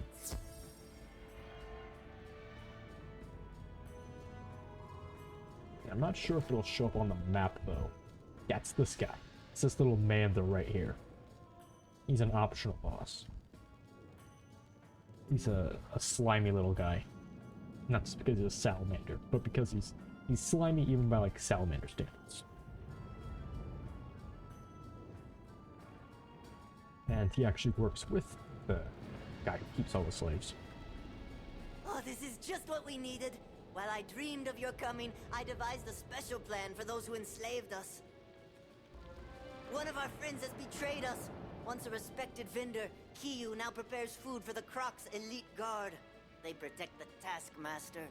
If you could defeat the traitor, you could put a sleep potion in the guard's food. Without his guards, you could easily defeat the Taskmaster. Oh, okay. Never mind. He actually isn't optional, but you can choose not to poison the food, I guess. Okay. I thought he was entirely optional, but maybe I was just misremembering that. But you can just leave without poisoning the food, which I actually usually forget to, just because I skip through all the dialogue even when I do this quest. So yeah. If you don't do that, he'll actually have different dialogue, where he will talk about stopping you with all of his guards. Whereas, if you poison the food, he'll be like, wait, where are my guards? Yeah, so it is kind of cool. That's like the only example of it in the game. You will perish, you worthless half-wit! Yeah, why so aggressive? I think I'll just go for another Hydra, mostly just due to the fact that they're both balanced. Even though I should probably still be able to one-shot both of them with a Sandstorm. Yeah, the enchants make a big difference in terms of that. So I don't know. Maybe. Yeah, I'll just go for the Hydra. I already added it in. So, yep. Hopefully it doesn't take us 7 turns worth of regular white pips to get it. Can I please get a power pip? Apparently not. Well, I'll throw up both shields, and if I don't get enough power pips by then, well, I guess I'll sneak a pass for 2 turns.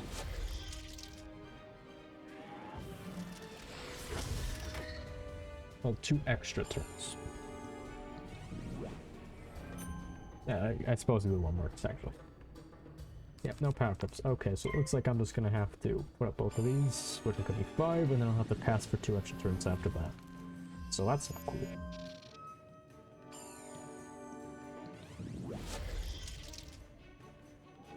Watch the last pip I get that I need is gonna end up being a power pip again.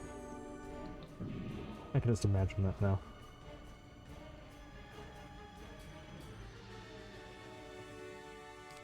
Okay, more white pips.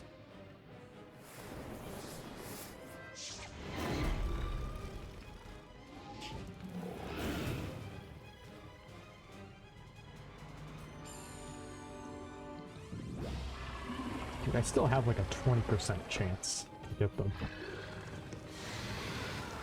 But I guess I'm just on that off phase right now. Yep. Watch. The next one's gonna be a power pip. I'm betting on it. Ah, there it is.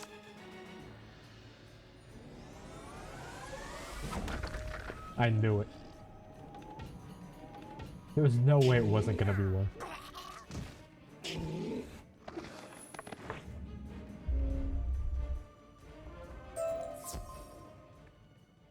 Yeah, so now you poison it. Added a sleep potion to the guard's food. Yeah, so that's entirely optional. You actually don't have to do it. And if you don't do it, you get a little extra battle here. So I guess maybe I shouldn't have poisoned it, because that would be the unique ending. Although I only ever do the non-poisoned route, so then again, I don't know. Either one. I'm pretty sure you can find it on YouTube somewhere. I'll look up what happens. Because I'm not going to start another character just to get all the way up to this point again, just so I can show the alternative. Where are my guards? I'll bet you had something to do with this. You'll pay for your meddling, wizard.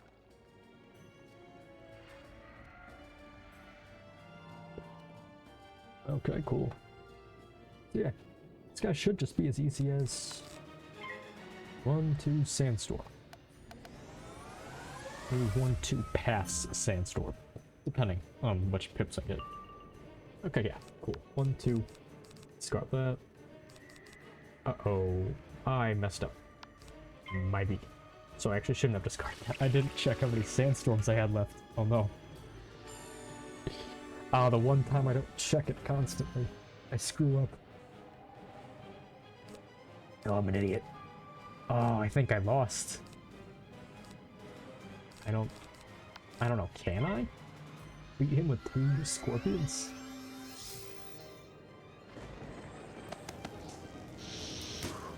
I mean, maybe with max damage rolls with the 2 blades?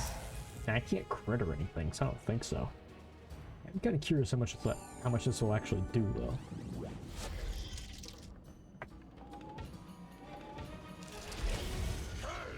Yeah, no. Yeah, no, there's no way. Okay. Can't believe that happened.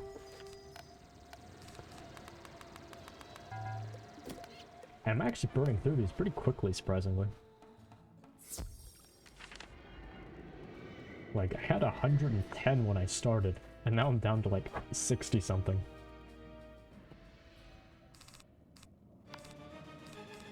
Yeah, now we'll discard that and draw it out.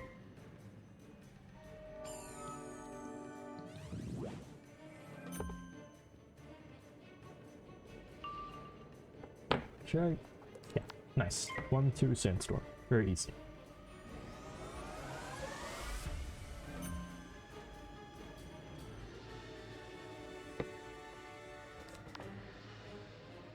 Yeah, I think those dark sprites might actually have been a school quest thing, so I don't think I'm missing them. And I think once this is done, this is Krokotopia.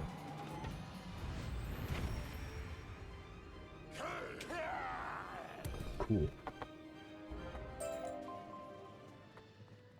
Okay, now I just need to talk to Salad Kiffer.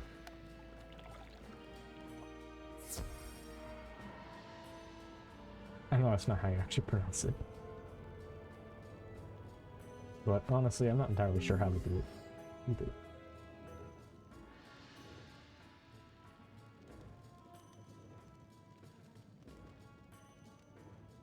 I've actually had one of those before. It's called kefir, I think. It's like a fermented yogurt drink. It's actually pretty good. I like it because it actually does help like my stomach settle a little bit. And it's also got a lot of it's got a lot of like nice flavors. Apparently a lot of yogurt drinks are actually supposed to be like good for you to drink like that, but because of the probiotics and also because they give a lot of protein. I don't know. I'd have to check that out at some point. I do like that Lifeway brand, although I've heard that one's not like the best because it is just like the generic mass appeal version. You are a savior and our inspiration, young wizard. Once we regain our strength, the Crocs will never enslave another Mander. We are now and forever free. Yeah, I wouldn't count on that. Greetings, young wizard.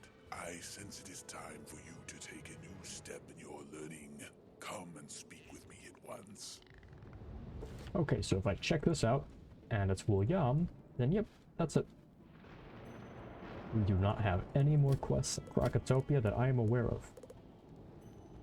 So what we'll do is I'll head over to Marleybone really quick. Won't do anything there, but I do want to just pop in there so we know where we're actually going to be next time. So head through the spiral door. End up in Marleybone. It's a different door again. Very nice. So yeah, thank you all for coming by. Thank you, Mountain Dew, for chatting and hanging out with me a little bit earlier. And yeah, we actually managed to finish Krokotopia in 3 streams. That was very nice that it all came together like that. Yeah, I had a good time. Yeah, but like I said, some somber IRL stuff is happening, so no streams tomorrow or the weekend or maybe for a few days after that. Which is why it was really good to finish Krokotopia here. That's a good place to leave off, finishing the second world in the playthrough. So, I will see you all again then, and I will be posting on my Twitter occasionally some updates about what I decide to do. But yeah, thank you all for stopping by, and have a nice day.